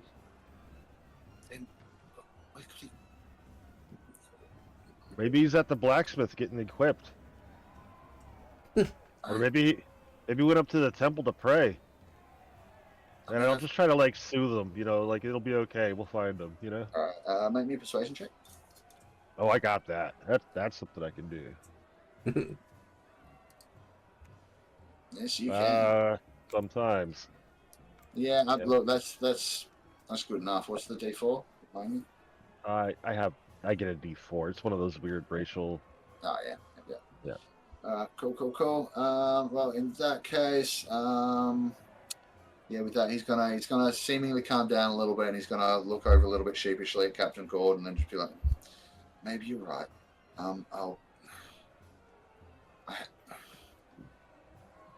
haven't checked the orphanage yet. I'll check in there. Don't leave without me," he says as he looks over to Captain Gord, and then he sort of like hands over a sack, the sack that he's holding, and rushes off towards the bigger house that's in between like the farmhouses and the frozen one. He rushes off to there.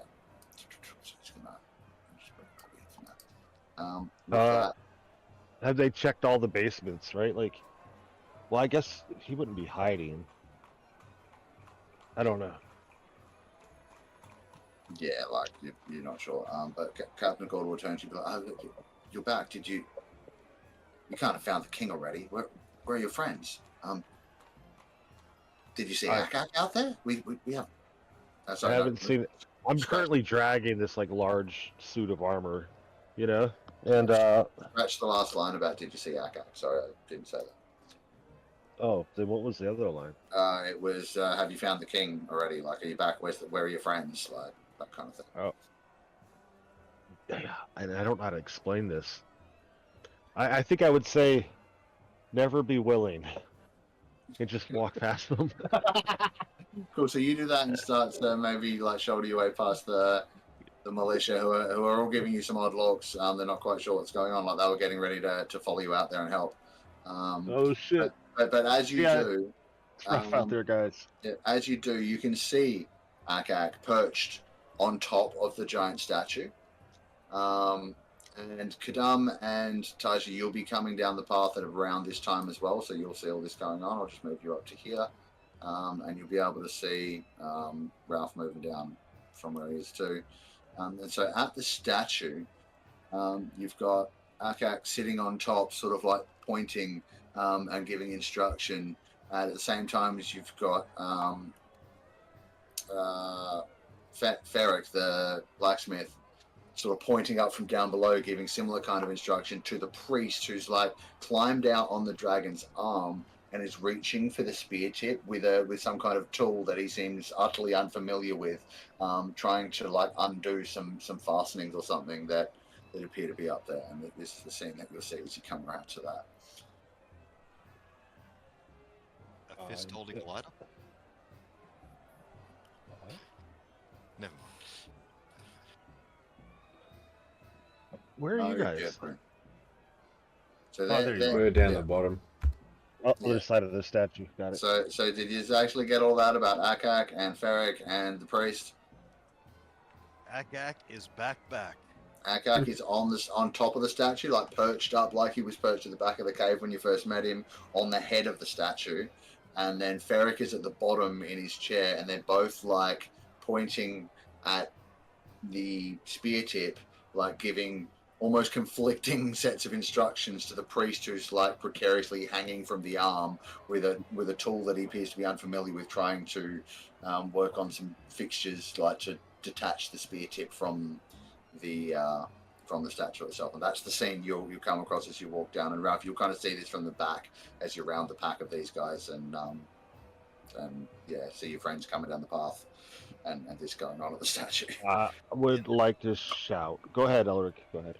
Okay, so me being a forge type person, I'll be looking at this and going, I'm not sure this fellow knows what he's doing, and I'll go closer to this poor besodden priest and maybe ask him, would you like me to help?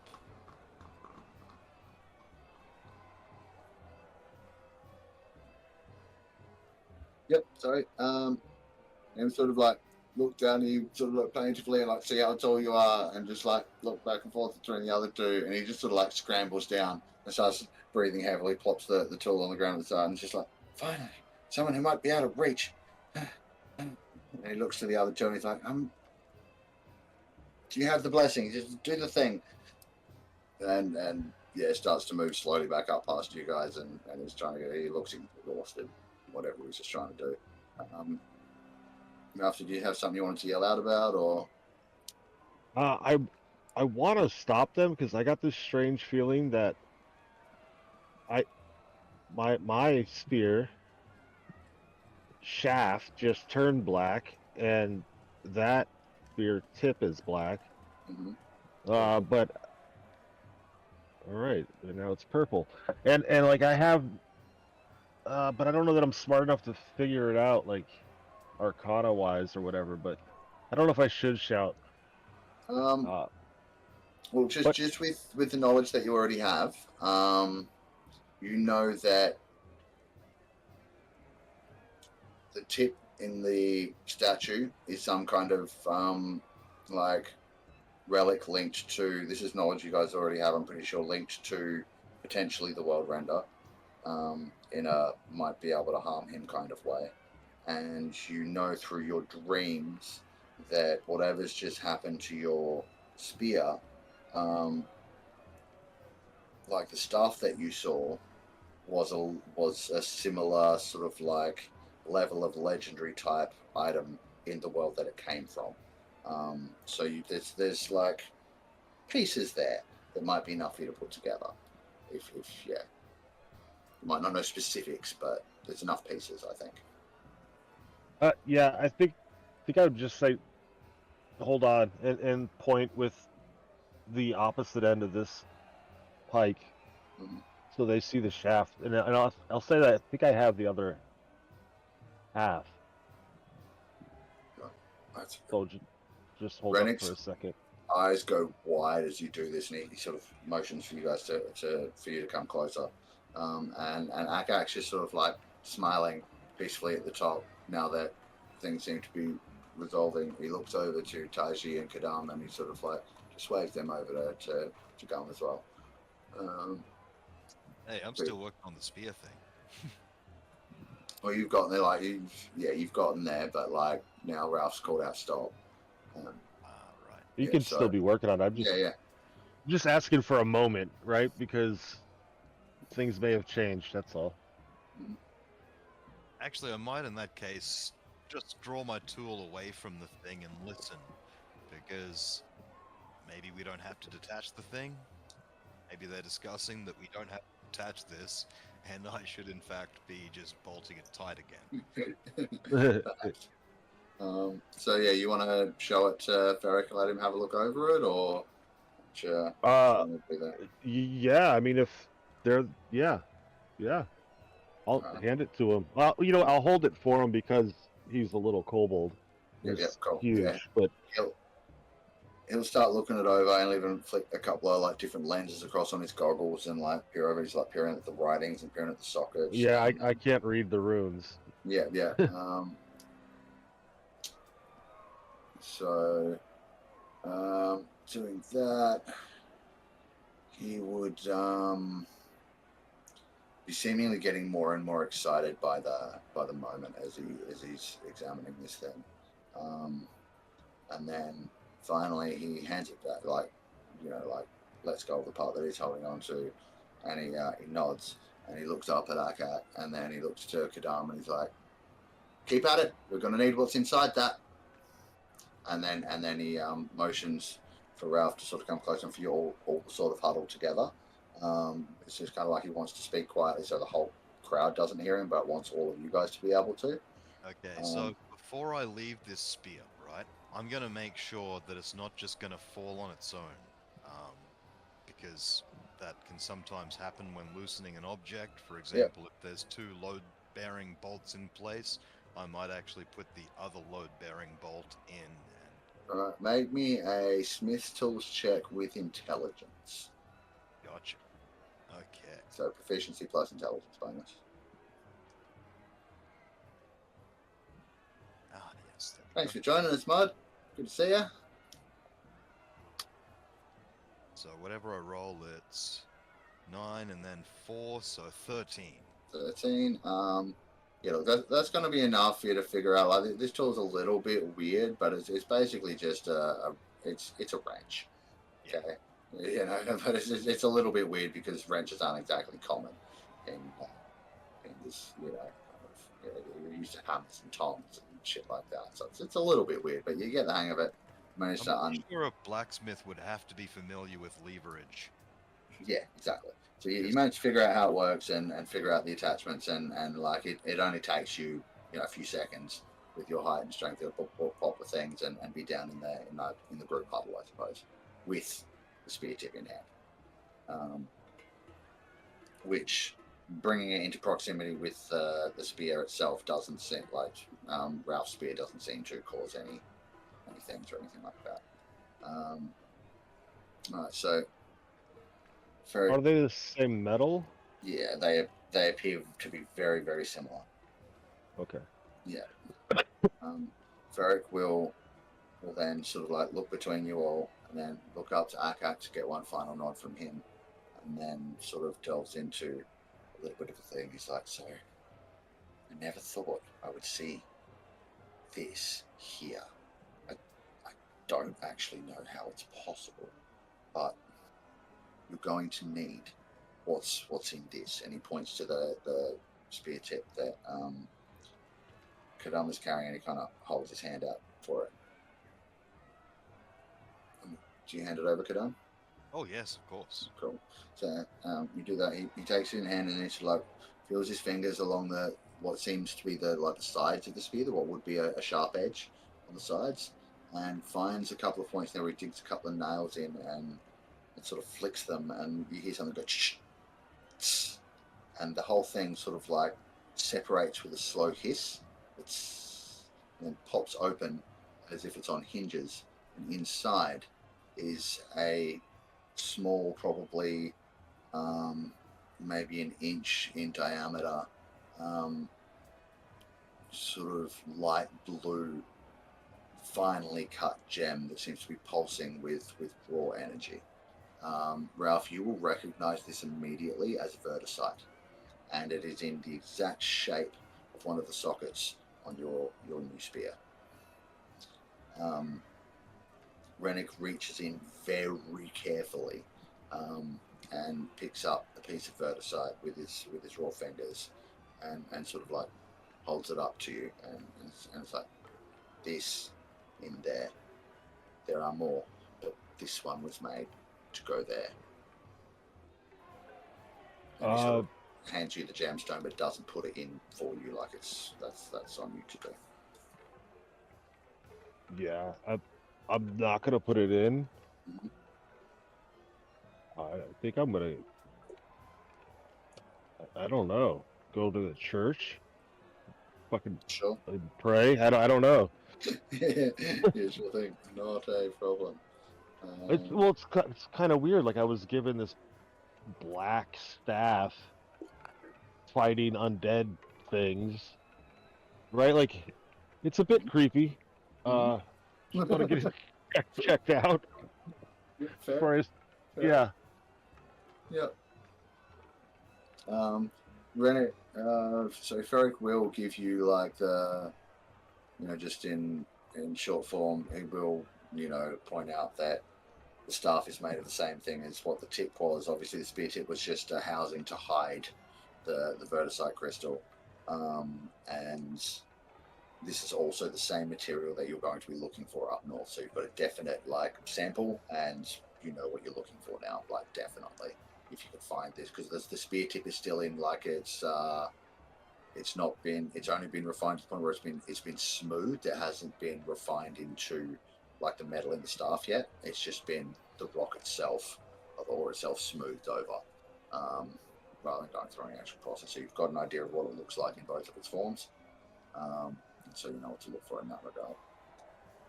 Nice. Yeah. So you want to go and have a bit of a pray. The priest might be able to answer some more questions for you. I guess as you head off, Akak will pop down and speak to Kadam and Taiji. If you want to hang around for that combo, you can. It's up to you. Actually, I'll do that instead. Before he goes, I'll say, hey, if you're going to the church, can you take this and give it to them if anyone's poor or needy in this town? Which it doesn't look like there is, but... And I give him 50 silver to just kind of pass on for me. Taiji seems to be needing money. Specifically 25,000 gold pieces worth of diamonds. Yeah, that's not money, that's diamonds. I don't have that. You can use the money to buy the diamonds, right? Good point. Love I it, should keep love it. saving. But I still want to... Never mind. No, it's fine. No, I'm just playing. I would take the money and put it in like their donation box or something, the alms box. Excellent. And totally take credit for it while I'm there. I really love the thought that in a town this small, we're like here, and then we look over the side, and there's a poor side of town.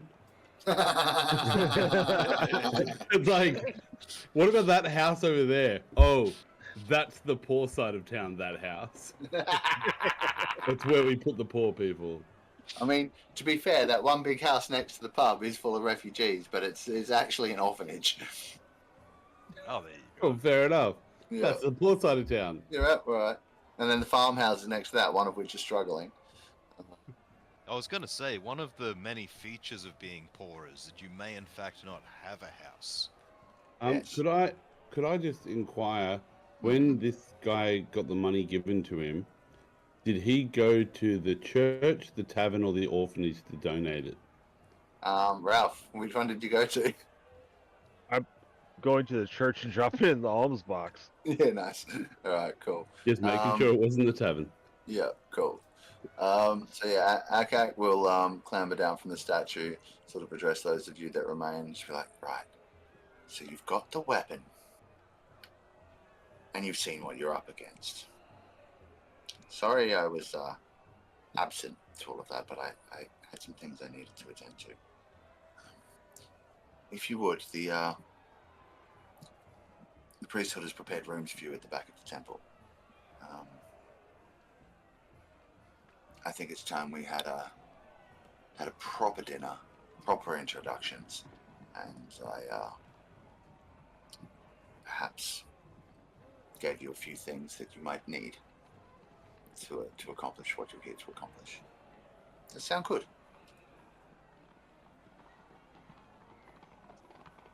I believe Any accommodations you would give us would be very appreciated. Excellent. Well, if you wouldn't mind. And so what we'll do, I haven't got a map made up for the temple yet, so here's what we're going to do. Is like, Fizz, when Ralph gets up there, you'll find that, Jorik, the priest, has opened the doors up. It's easy to walk into. The first part is just a big open, like, prayer room. There's an altar with another, like, similar depictions of Akanthanak in his dragonborn form. But at the back of the main altar is a massive statue of him in his dragon form, which you quite recognize from when you met him.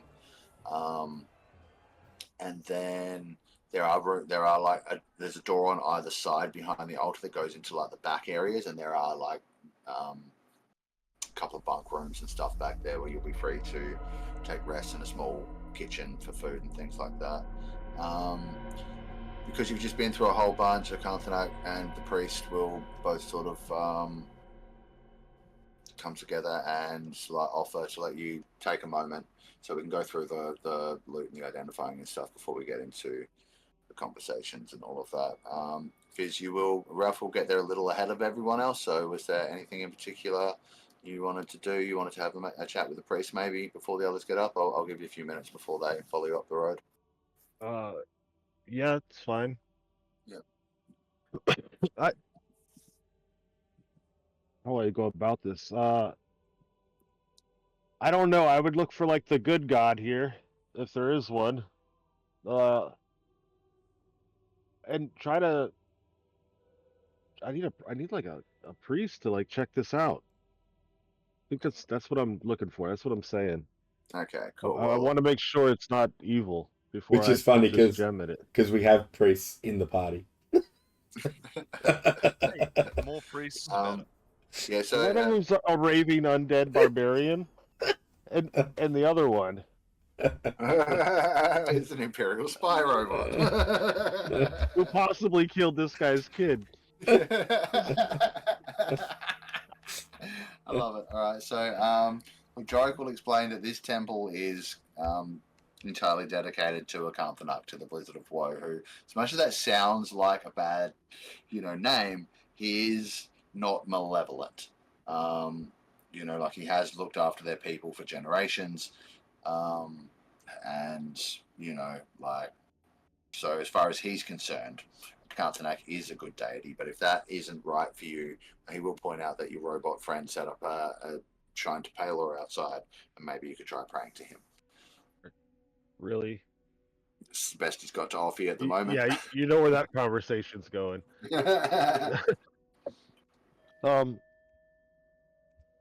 No, it's not so much that I want to pray. I just want to make sure that what I'm doing isn't stupid. That's all. He offers to cast Detect Evil and Good on the spear for you, if you trust him to do so. Yeah. That's what I'm doing. Cool. Sweet. Well, he will do that and tell you that there is an undeniably holy energy emanating from the core of this thing, despite what it looks like. Holy? Yeah, like celestial, holy, good. Like, yeah. Holy Yeah, energy, okay. Batman. Okay. I mean, that's what I needed to know. Sweet. I'll thank him, and then I'll deposit 50 silver pieces in the alms box. Nice, and he'll thank you very much for your generous donation, sir. With which the others will catch up. You'll get shown to the rooms and given a chance to dine, to rest for a while, do the things, and meet back in the prayer room. Akanthanak will meet you with the priest, and he said Rennick will be up at some point too. I guess we should have asked the priest if he's seen the boy. Robot. He says he's not sure. But if he didn't go past you heading north, but he was intent to follow, there are other ways out that he may have taken. So yeah. Could you name a few? Like tunnels, usually through the underworks of the town that are not generally open to strangers. Well, clearly he must have taken one. Yeah, looks like Uh, it.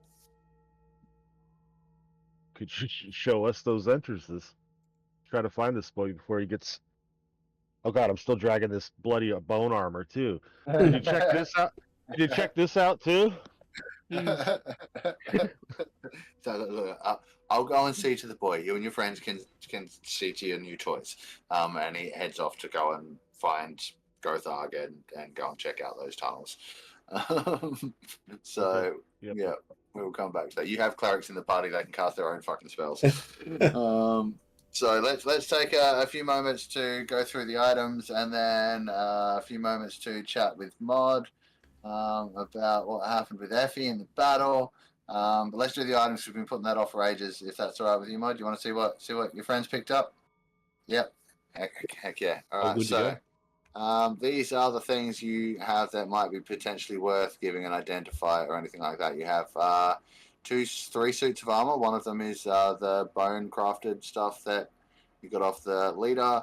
One of them appears to be studded leather. The other appears to be chainmail. You got a cloak that was warm to the touch, was slightly melting the ice and smelled of sulfur.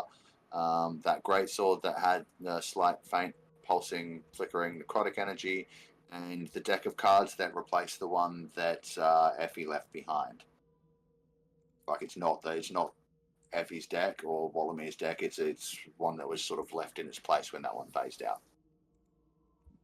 So they're the things you have to currently look at identifying. So how many of you have spell slots left, or you can take the time to ritually do it, I suppose. So who wants to work on identifying what? Well, I mean, I just kind of, for some reason, that sword's leaping out to me. I don't know if anyone in the party can even use it apart from me, who has a better weapon. But something tells me that sword might be useful to the locals, perhaps. So let's have a look at that. Okay, so you will spend some time. You have to be touching the weapon as you're doing it. You're not necessarily attuning to it, but you will learn its properties. So this is going to be Vulcan mind melding with weapon. Oops, wrong button. It's that one. Yeah, 2 seconds. I just need to pull it up. I had it up, but I lost it. Let's go here. Homebrew creations.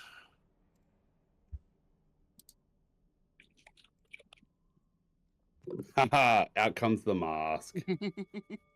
I love it. Nice. All right. So what you have here is a not fully functional. It seems to have been damaged in the battle. Enervating blade. So it's called a fractured enervating blade. It counts as a +1 greatsword that entirely deals necrotic damage instead of slashing damage. Right. So You can add a fractured enervating blade to your inventory if you'd like to keep it. May I add that to the party inventory? Do we have a party inventory? I'm not sure, but it's noted here anyway. So if you're not taking it, then it's in this list that'll end up giving you. Excellent. Then that'll just be the party inventory. Cool. Now, of the gold and electrum that you got before, did you write any of that down? Yeah, I wrote down all of that because I'm a greedy bastard. Did you write down all of it, or just the bit you found? The electrum and the silver. I don't think there was gold. You didn't tell us any others. You just told what Elric picked up the first time. You just said there was other gold and stuff that was there. I'll just assume the rest of this is meant to be with that then. So the gold's fine. We got 10 of that. So 25. And there's the party loot on the document. Okay, cool. There we go. Oh, excellent. We can add it to that. Yeah. And, right, so the total left after Elric took his bit was 33 gold, 38 electrum, 25 silver. But that's here that I'll put through in a sec. All right, so that's the blade. And there is actually a homebrew item for that. So if anyone wants to use it, you'll have that to add. So you have 3 suits of armor, a cloak, and a deck of cards. Well, I'll be like, I can check out that suit of armor for you, Ralph, if you really want it. Like you're carrying it around, you're trying to get it identified. Let me have a look at it.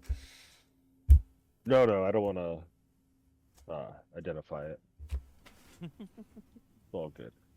But it might be handy for someone in the party. Yep, I see where you're going with that. And I'm gonna leave with the suit of armor. I'm gonna see the blacksmith. Sure. No problem. We'll get to that in a little while. Okay, well, there's still 2 other suits of armor you can identify. Yeah, So the leather, or the, you want to have a crack at the leather or the chainmail? I'll do the chainmail first. Alright, cool. This is just chainmail with a basic magical enchantment that makes it more sturdy. So it is +1 chainmail.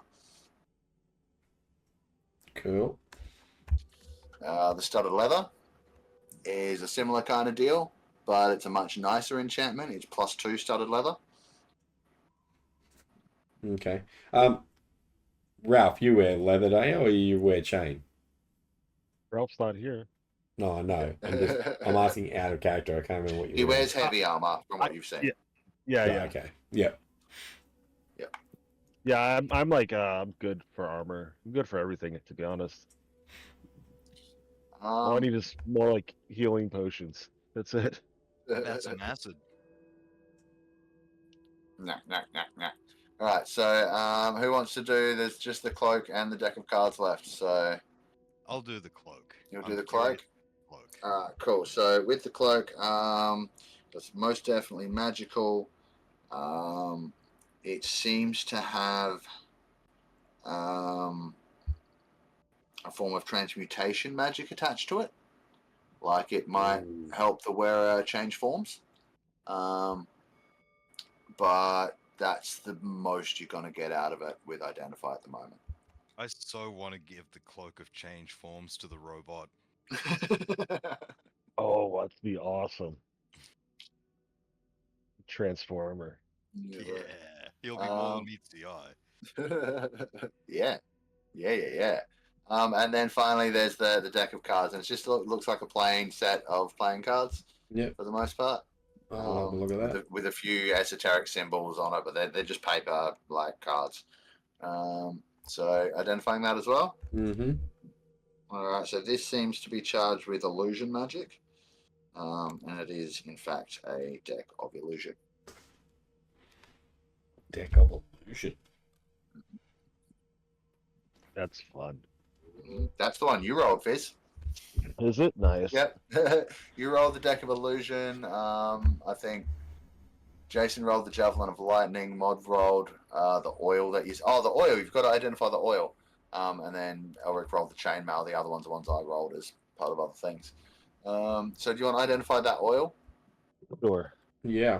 Can we know what the one when I hacked in and did the 99 and 9? Oh yeah, Or like 109. What would that have match been? roll. Okay, let's find out, shall we? Because there's no way you're actually getting it. Did you see I made that official? Like, Did ya? I actually hacked it in for you. Oh, So it actually says Avray now. Yeah.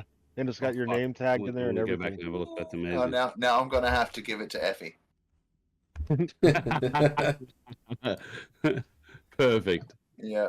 Right. So Effie gets a tome of the stilled tongue. The hell? This is a wondrous item, legendary, requires attunement by a wizard. The thick leather-bound volume has a desiccated tongue pinned to the front cover. 5 of these tomes exist, and it's unknown which one is the original. The grizzly cover decoration on the first tome of the Still Tongue once belonged to a treacherous former servant of the lich god Vecna, keeper of secrets. Thank you for making this exist in the world. The tongues pinned to the covers of the 4 copies came from other spellcasters who crossed Vecna. The first few pages of each tome are filled with indecipherable scrawls. The remaining pages are blank and pristine. If you can attune to this item, you can use it as a spellbook and an arcane focus. In addition, while holding the tome, you can use a bonus action to cast a spell you have written in this tome without expending a spell slot or using any verbal or somatic component. Once used, its property of the tome can't be used until the next dawn. While attuned to the book, you can remove the tongue from the book's cover. If you do so, all spells written in the book are permanently erased. Vecna watches anyone using this tome. He can also write cryptic messages in the book. These messages appear at midnight and fade away after they are read. So Effie now, wherever she is, canonically has this book. and Vecna exists in the world of Galan. He just brought Vecna in. Lovely. Yep. Well That's a done. little gift I got you guys. Thank you. Oh no, that's not. Oh. Give it to me. I can't read anyway. Oh no. No. It's what happens when Vecna and the Worldrender meet up. Uh-oh. Yeah, thanks. This is going to be fun. Is there a big fight between them to see who takes control of the world? Who knows? Course.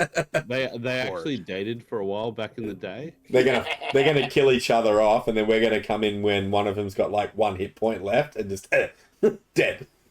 Why do I get the impression the Borg are about to assimilate the Sith?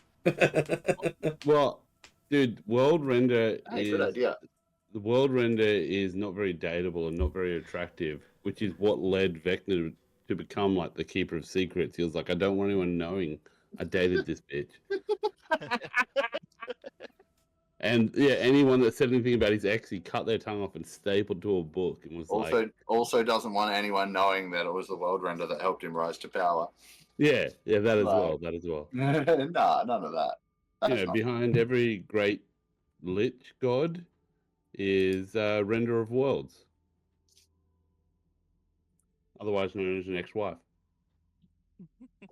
Oh my god. Look. Okay, Elon. All right, so you got your treasures. Yeah, so I was doing a thing, and I looked at like what you should have as a level 12 party, and realized you really don't. So I thought I might have to give out a few more things. So there's some stuff. Do with it what you will. Oh, the oil. You were going to identify the oil. This clear gelatinous oil that sparkles with tiny, ultra-thin silver shards is, drum roll please, oil of sharpness. The oil can coat 1 slashing or piercing weapon or up to 5 pieces of slashing or piercing ammunition. Applying the oil takes 1 minute. For 1 hour, the coated item is magical and has a +3 bonus to attack and damage roll. So you can give yourself an hour-long +3 weapon. Wow. With that oil. So that's also in the stack of things that you found. Yeah, massive. I'm kind of into the javelin just for my lightning theme. And like just at that, while we're at the pile of goodies, I'll definitely be like just kind of holding my hammer in one hand and it in my right hand and just kind of, yeah, I can see this. I'll wait till you fucking accidentally throw it. In fact, roll dexterity. Make sure you don't accidentally throw it. No, I'm kidding. I was gonna say, I hope that's a save and not a check because, oh god, shit, I haven't been rolling disadvantage on checks. I forgot because I'm exhausted. Fuck. Oh well. My It's fine. perception and I don't think you had any checks, did you? The perception and investigation to find stuff, but Oh. Taiji got a nat 20, so he covered Yeah. his all. It's fine. okay. I got 28. Nat 20 plus, yeah, good stuff, good rolls. Like it was very high. The So- irony is, I might have remembered that exhausted in real life. Yeah, true. All right, so we've been through your stuff. So let's roll on over to Mr. Modbrew. Thanks for joining us for a bit this evening, man. I hope Hey. you're happy with what we did with Effie there. I think that was poetic and perfect. Lovely. So would you like to let everyone know what's going on? Yeah, so basically, we took a vote and I lost. No, just kidding. I'm taking a bit of time to actually work on my GMing skills. Excellent. So I'll be running a Atlanta RPG fortnightly to start with till I get the system up and running. Most of these boys will probably go on it at some stage. It's actually a splinter team form of Atlanta, so there'll be some people running stealth missions and intel, some people running strike forces, and some people running for the alternate parties. Nice. And yes, it's going to be very exciting, and the intro will play now. You didn't I wish send we it to prepared me. that earlier. We could have done that if you sent it to me. I did send it. You Yeah, did send it's, us a link it's to in the chat. It's in the Yeah. chat, but you don't have to play it now. I was just fucking with you. But But we should I- put a link in Twitch chat so people can go and check that out. When they, Yeah, when so they want to. basically, Lancer RPG is a mecha anime style, a futuristic void set in the year 5016 U, and it is super easy to play. You can make a character ready to play game worthy in about 16 seconds. Wow. Very simple. And then once you get into the game and into combat, it's all pretty simple and it can be walked through. So if you've never played a TTRPG and you want to play in a rules loose world of mecha anime coolness, like in a manga from the 80s, hit me up in Discord or follow one of these people when they come and join me. But very exciting times, and it's literally just a very sad moment. I've had a lot of fun over the last year and a bit with these boys, and Mark, you've done an amazing job. Thanks, man. Fizz, I still can't believe you haven't blinked the entire time I've known you, and it freaks me out. Jace has done amazing work on tech, and I just can't believe he's still at it. You're kicking ass, man. It's been a pleasure. And I just got to say, I think I'll miss you most of all, Tin Man or Straw Man or whatever the one is from Wizard of Oz with your goddamn puns. I say it every time I play with Jeff. I'm just like, dude, you make the world a better place by saying dumb puns that just fucking light up my life. Well, that's what keeps the punters going. I see him coming. My brain just doesn't like. Dude, I watch some of the most sophisticated stand-up comedians, and not like very rarely do they catch me off guard. I swear, every time I've he does a known pun, Jeff for 15 years or something. I've lost count of the amount of times I've told him he should get into doing comedy. Like, oh my god. I agree. I Thanks strongly heaps agree. for joining us for as long as you did, Yes. man. I really appreciate it. I know it's Yeah, a lot been a of time to do a weekly commitment and show up as often as you can. So very much thank Yeah. you. It's been a pleasure. Thank You're you welcome so to hang much out. for having me. Yeah. And Stream guys, won't be the same without you, I man. do want to leave you with one last present. Mark, we did have Effie disappear into the cards, Uh-huh. and you did collect all the items. But can I just add one more item? I'm going to drop it to Discord if you can grab it, Jace. How do I do this? I'll just do this. Mark sent it to me, and I made a few adjustments. So I'm just going to throw it in the chat. Here we go. Where are you guys? Love it when I have no memory, but I'm sure I did. I remember something. I don't remember what it was.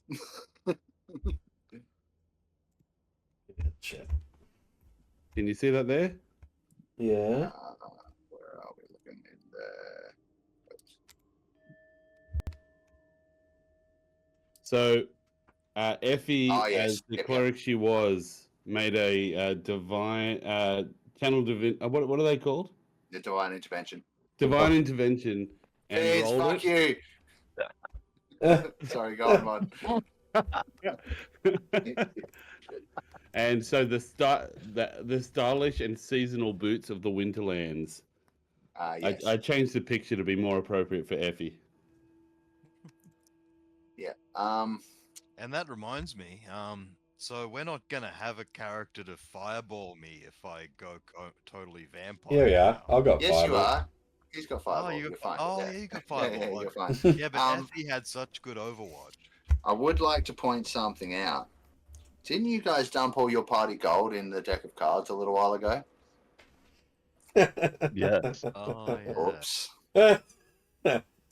It's all Well, time to Effie's now rich. I'm rich. Oh, This is the second character in this world that finished their time on the show with thousands and thousands of gold.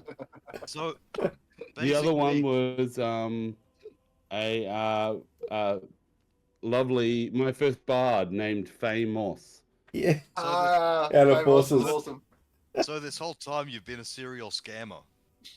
Just getting all our gold together in your deck of cards, like, ha ha ha, now it's time. Disappear! I didn't want Into to do another it. dimension I have with all our gold.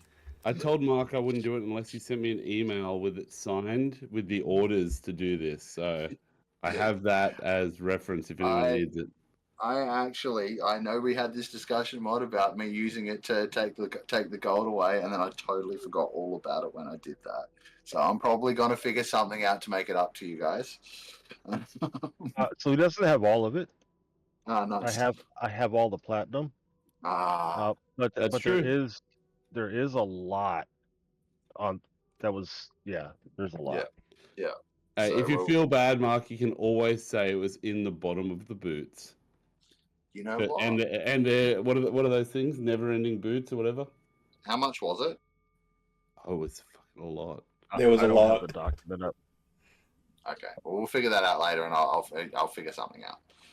Maybe reach into one of the boots one time to go to another dimension. Are No, you heading off, Mark? when we're doing like, the I'm saying goodbye now and saying thank you for everything, Okay, but yeah, I will cool. stick around and listen and everything, and you Yes, can cut my camera if you want, no, Hey, Jake, alright. just so I don't interrupt.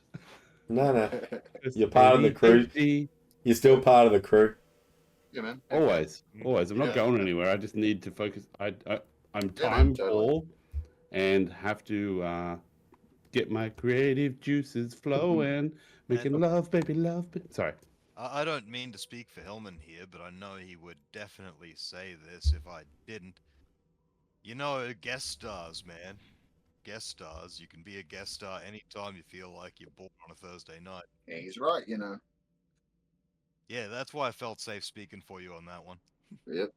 All right. Well, then, in that case, if we're going to get back into it, thanks, Mod. I very much appreciate you taking the time to step in and say see ya, and for all the time you've had with us. I still think it would have been hilarious if we acted like you guys were kicking me out and just been like, dude, What are you how still dare doing here? What are you doing? I thought we banned him from this voice channel. What are you even still doing here? Perfect. There you go. There's your clip, Mod. I just put Love the picture back over the top of him. His camera feed's not there. No.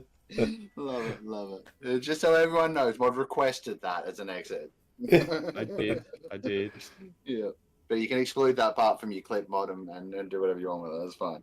Anyway, let's get back to it. So you guys spend some time identifying your items, having a bit of a feed. Take a short rest for now. Can I? No. Oh. No, go on, ask. I want to see if I'm going to walk down to the blacksmith where Ralph is. And I just want to have a chat with Ralph again and just say, look,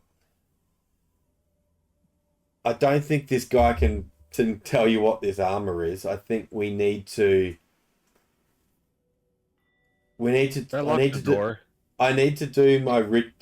the ritual, a ritual on it to see what it is. First things first, hold up. The blacksmith is not the blacksmith shop. Oh, yeah, he was at the statue. He was, but he's also been making his way up the hill. And so you've got, as soon as you emerge from the rooms, Taiji, you've got Akak and Jorik waiting for you. Like they're expecting you. They're about to like law dump all over you. Fizz managed to Ralph managed to sort of get out just ahead of them, but he is met by Ferric coming up the hill, basically ready for the same thing. So there's going to be a brief moment where he can have Ferric have a quick look at the armor, on the way in, and then we're going into that because we've only got, it's 10:15, so we've got I've just got like a little 2-minute thing. What's that? I'd just like to in the short rest interim, just carve up a stake, carve my name into it, and I'm actually going to give it to Ralph for his peace of mind. Yeah, well, Ralph has already left at the big, probably before you got to that point. I got a robot chasing me saying, let me do a ritual, and an undead guy trying to give me steak. What I was actually wanting to do was, instead of cast a ritual, I was just going to cast the spell straight out and just touch the armor. Saying that we need to do a ritual on it, thinking that he's like, no, we don't have time to do like a 10-minute ritual. I'm just going to touch the armor and just cast the spell. Even worse. Nothing to do with identifying it. I know it's magical. Yeah. All right. So look, he's walked out very early to go and get his armor appraised by someone he trusts. Like whatever. You Do you guys will. consent to that? Yeah, you guys will do your thing. You can carve the steak, but you'll have to wait to give it to him until you see him again. Done. And it's got my name in it. Yeah. Where the fuck did he get the steak? He was just at the church. Does Oh, They nobody got care food in where there? the steak came from? You may recall that in my backpack. There's a missing boy, and now there's a steak. A Just wooden saying. steak. Oh, a wooden steak. Yes. Yeah. He's pulled a Oh. stick out of his bag and My carved bad. it. I Yeah. thought he had another piece of bloody flesh, and he's chasing me with it. No, I'm like, I gotta find a new party. This is getting fucking weird, man. No, I wouldn't. Fuck. That's brilliant. Come on, you gotta pick up our words. There's a lot at stake here. Yeah, yeah. Fuck. Okay, yeah, folks, it's been a great night. We'll see you next week. The DM's broken. Yeah, I'm good with that. Kidding. But... oh my What the god. fuck? Okay. Alright. Okay. So Yeah, can I get one steak raw and the other one? It's Raw. been so long since I heard that. okay, trying to recover. Where were we? All right, so you guys are busy identifying. Like each identifier takes 10 minutes unless you dump in spell slots. There were like 5 items between it's at least half an hour, 20 minutes of identifying. That's like Ralph's already headed out. Before that process, he's going to talk to the blacksmith guy. So Ralph, you'll probably meet him at the bottom of the hill and like walk back up with him and have your discussion, right? Oh, if he's walking up. Yeah. Yeah, I'm gonna just show him the armor. And the more like the intricate parts of it, like where the spear shouldn't have been able to get through, and it Yeah. just looks like good armor tech, even though it's like, Yeah. all undead looking. Yep, gotcha. Yeah, maybe, and I just want to give it to him. Maybe you can like learn from it, I guess. Okay. Yeah, cool. Ah. All right. Awesome. In which case, he'll whistle for one of his servant guys from or not servants, but one of his workers from the shop to come and collect it and take it to storage. If you're gonna just hand it to him to suss out, and he'll let you know like it's still yours. He'll learn what he can from it, and you're welcome to come and pick it up at any time. Yeah, out of character, it's great for Elric, right? Probably great for you or him, really. Well, I mean, you're wearing a dead body. Like, Yeah. that's definitely like an undead guy thing. Yeah. Maybe a necromancer. I don't know. Yeah, true. Let's see what it is. All right, cool. And then so you'll wander back up with him then, obviously, and you guys will all meet in the prayer room together. So before it gets down to it, you guys might have had things you wanted to say to Ralph. Taiji, you'll notice that he no longer has the armor when he comes back in, so that might make yours a bit of a moot. Sorry, but yeah, he'd already bailed, was quite clearly trying to It's all right. do the thing. You And said we catch up with him. yeah, like he walks back in just as you guys are walking out, kind of thing. I'm gonna present him the wooden. Yeah, thanks. Yeah. Thanks for that. And what the hell is this for? I know you have insecurities, and I'd like you to feel somewhat safer, if not for the fact that you have a defense. It's a wooden stake with his name carved in it. To be clear, Fizz. What are you asking me to do here? Oh, I'm not asking you to do anything, but, well, I understand you are concerned that I may be undead or possessed. Concerned? Yeah, they literally. Oh, you know what? It was the robot that told me. The robot that told you? Yeah, that you were undead. Taiji. It was Taiji that told me. Well, nonetheless, I believe this may make you feel safer in my presence. I'm like, and Yeah. as I'm walking, I'm like, that's until I fix him. Love it. That's my new goal. at which point, like, you know, Ferric rolls in and sort of pulls up next to you guys. And Akak's kind of sitting just like casually atop the altar, much like he was perched on the statue earlier, and on the cavern, what's the steps in that cavern where you first met him, sort of cross-legged, hands on his knees. On my altar. No, though you're inside. This is Oh. on the main altar of the temple. Okay.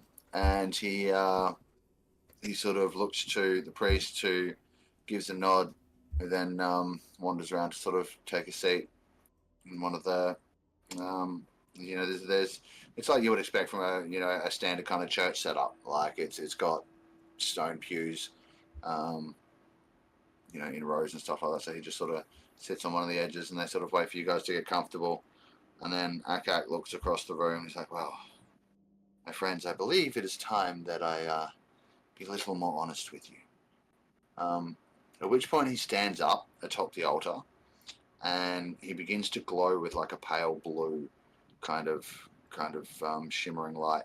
And then his form begins to grow from the small gnomish figure that you saw before to something more akin to a 6-foot humanoid, a 6-foot reptilian white-scaled humanoid with a very large pair of wings.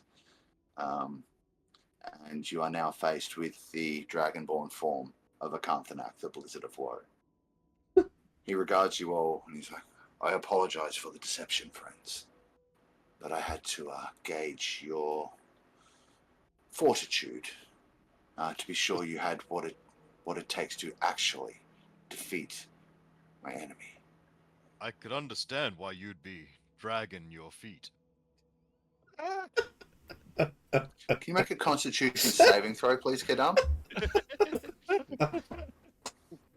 That was a good one, though. It was great. It was great. But he did it in 20. character. Finally did it in character.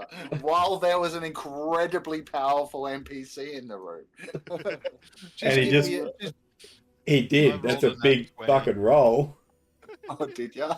Yeah. Damn. Okay, well let's see what's gonna happen as an aside. Oh, let me see. Oh, that would be so fun. That would be so fun, but I can't do that. I asked for con, didn't I? So it has to be something con related. What's a cool one?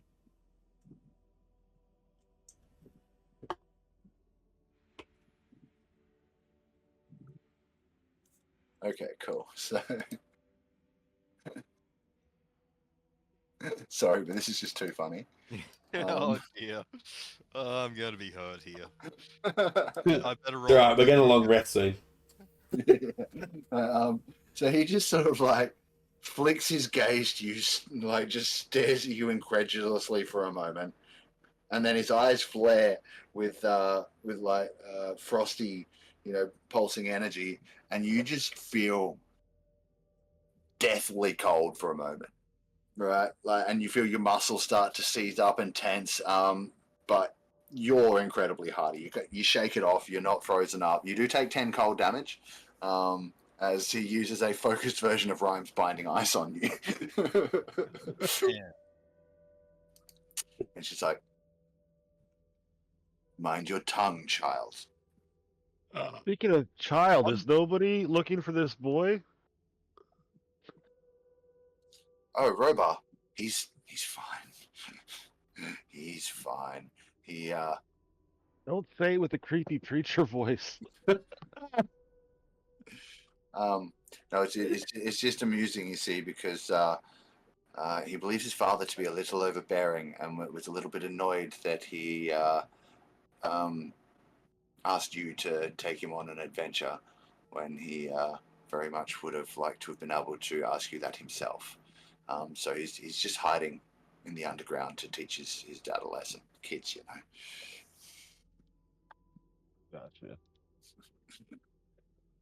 Thank you for clearing that up. He's safe. He's okay. He'll be back up for dinner. I just sit in the pew. Go on. Go on. So, as I was saying, I apologize for the deception, but I did need to gauge your fortitude, and from what I just saw, looking around you, you're only missing one of your number, and I don't believe that was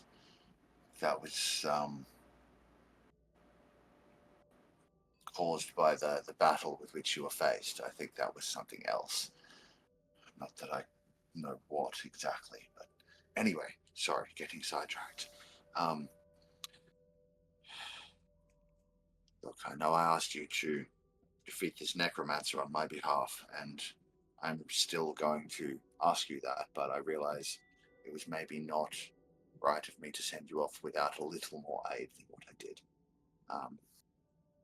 So I would still be willing to travel with you to a point as your guide, though I will not enter the thing's lair. But also I've had the townspeople gather their forces, and they will be willing to sort of follow your trail and mop up anything that you need to move through, so to speak, so you don't need to waste time killing everything in your path. These guys will help you out in that regard.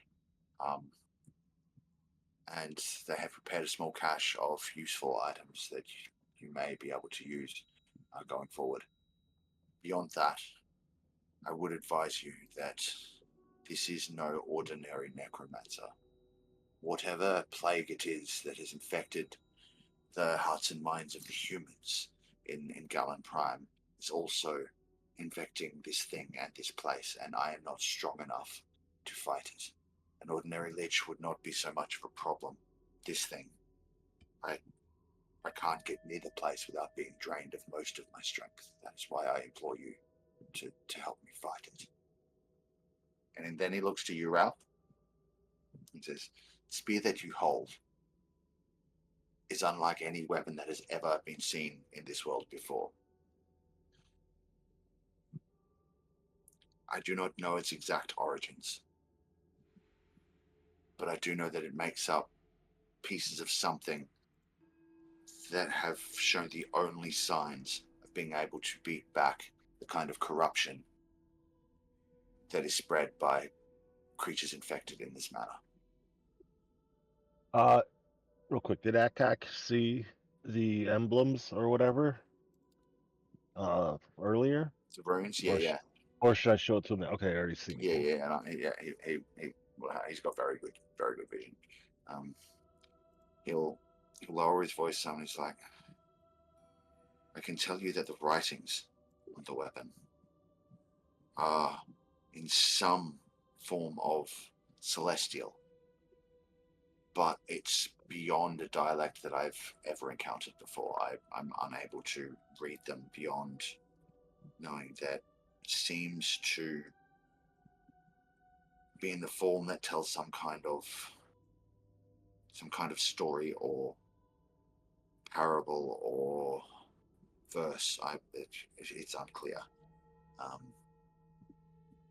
But I do know that all of its pieces cannot be found within the realm of Galan. There is one more that exists here. I'm not sure where. I can feel its presence somewhere in the world. But the rest you may have to look elsewhere for, as you know, the shaft that forged with your own weapon to create this one came from beyond our own realm. I would not even begin to know where to tell you to look. But I believe that if you can complete this weapon, you may be able to purge the world of whatever this infection is. First things first, huh? Yes. The Lich. I believe if you were to install the crystal that you already have into the weapon, that may be enough to deal with this particular infection. Oh shit. To at least Yeah. break through its magics. So putting the crystal in the shaft, it let me break through what magic? It should empower your weapon to the point where it can break through the enchantments that the Lich has placed upon its realm and itself. To break through some of its infection, perhaps separated from its source of power for a time enough to defeat it. Anybody else got questions? Like, You're giving the one person that despises magic the magic item that we need.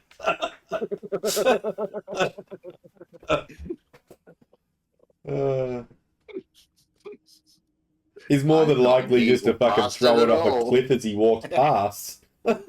I hope he fucking does. I hate to tell you this, Fizz, but I know how I've seen this before. I know how it works. If you hate magic and all of that stuff, and you've just been given the magical weapon, that actually makes you the chosen one. Sorry, man, but yeah, I noticed. roll now. How do, fuck is? I mean, so why can't you kill the Lich? You get weaker. Are we gonna get weaker? Like, why are we getting sent in? Because it doesn't seem to affect others like it does me. The closer I get, the more I am drained of my strength. I'm barely able to move by the time I'm within 100 feet of the place. Whereas others have been able to get closer, they're just not strong enough to fight the Lich. So why didn't the Lich take the spear tip? Why did he take the mayor instead? It was, it is anathema to him. He wanted you to bring the spear so he could destroy it while it was in the open. From afar, though. I believe. Right, so he needed to change the location of the spear from here in order to destroy it. So he'll know the location of the spear. He'll be watching us, surely.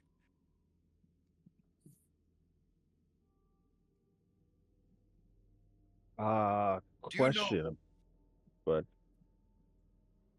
a way to hide the spear's power? To maybe take it off his map for a moment? Anthony closes his eyes for a moment, cocks his head to the side, and then opens them again. Sort of frowns at Ralph for a moment, and then looks back to Kadama. He's like, I don't believe that's going to be a problem anymore.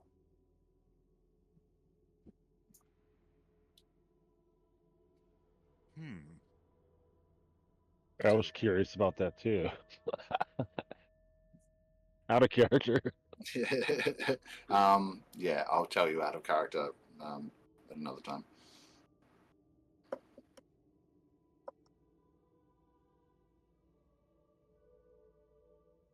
Okay. So what's the plan here? I wave the stick around and it just ends, or?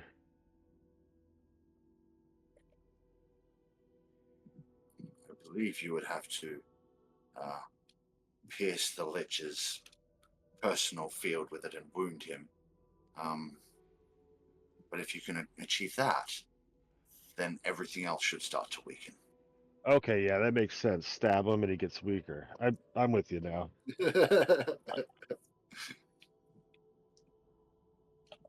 I don't know why you didn't lead with that. To be honest. Sorry.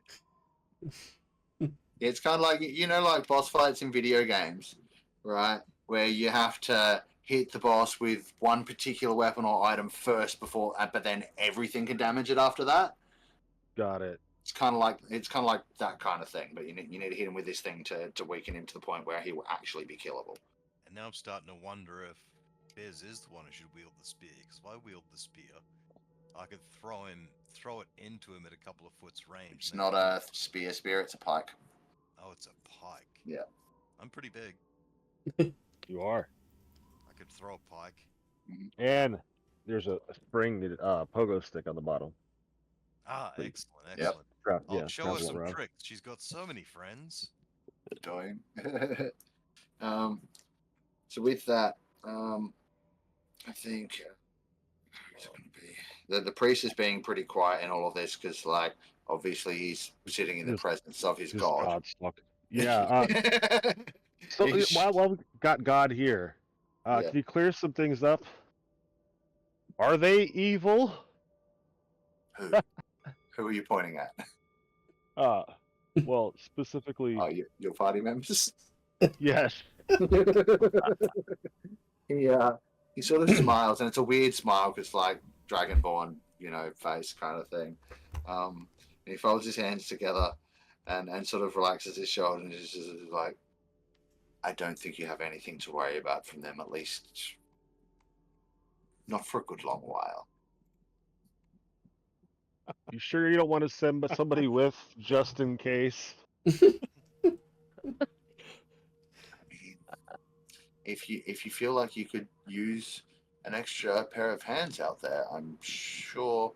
He sort of tries off from him. Like I said, I can help you to the outskirts of the lair, but from there, he sort of thinks about it for a moment.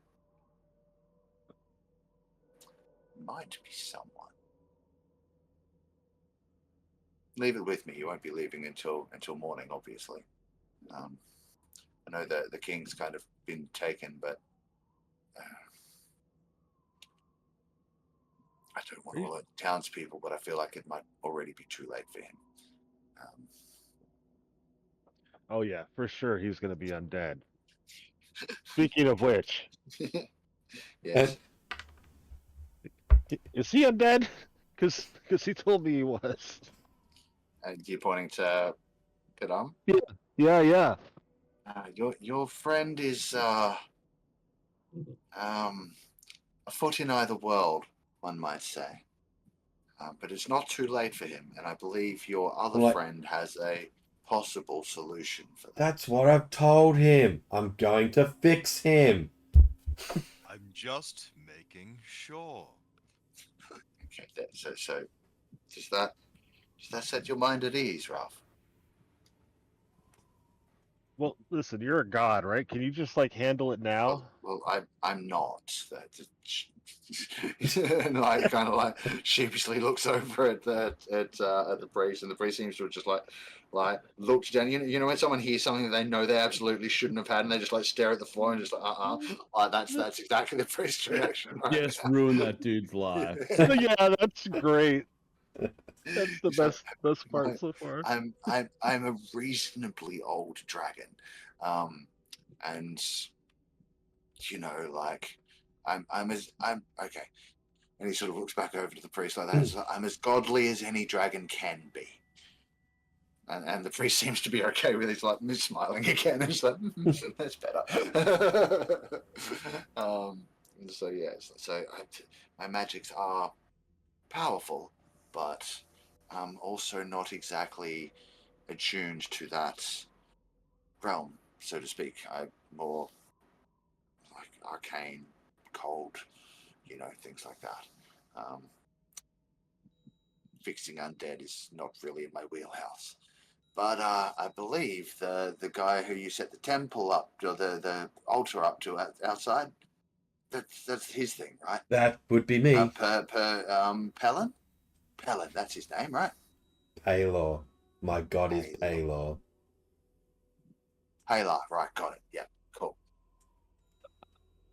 Here's what I gotta know: are you the wizard right now, or the cleric? No, I'm the cleric. He's the cleric. I love it.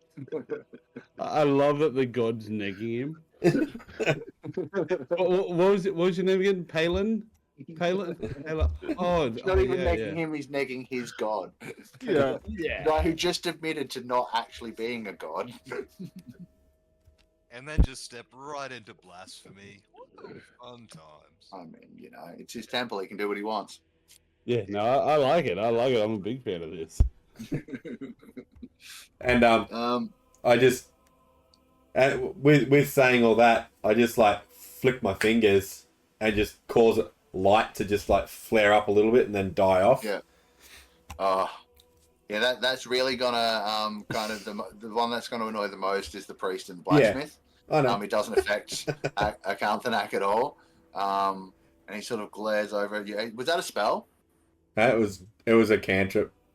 An at will It was a cantrip. cantrip, so it's a spell. Yeah, all right. So you will try and do that. But as you do, you just feel the magic being suppressed by Acanthanak as he waves his hand towards you. He's like, that would be rude. How do you know I was going to do our it? friends here are sensitive to that. It's called counterspell. So as a reaction, as he feels you release your magic, he winds it back. Love it. Better go play with some of his magic. Yeah. So we're going to go fight like a powerful wizard, right? Yes, you are. Is there like is there anything you can give us to help with that? Like, I'm not the best at dodging fireballs, you know? Like I said, the townspeople have gathered some supplies. I've helped them add to it, and I don't mean onion rings, man. Look, I could come with you, but you know the form you met me in? Yeah.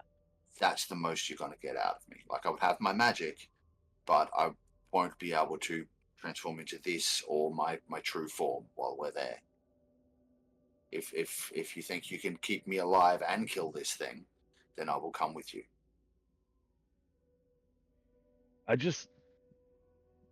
Do you know anybody that's fought a lich before? Like, is there anything we need to know? It's not like something I do on a Friday night, right? Like, sorry, the reason I feel like we're going in blind. The reason this one is particularly vicious is because not only is it as powerful as any spellcaster you could come across anywhere in this world, it has access to magics long thought dead from planes of existence far beyond our own. I feel like this is due to the nature of its infection, but I haven't been able to find out exactly why. But we're not fighting a 3E lich, are we? You're not fighting a 3E anything. Okay. In mechanical terms, it might have some elements that come from other editions of Dungeons and Dragons, but not its entirety, no.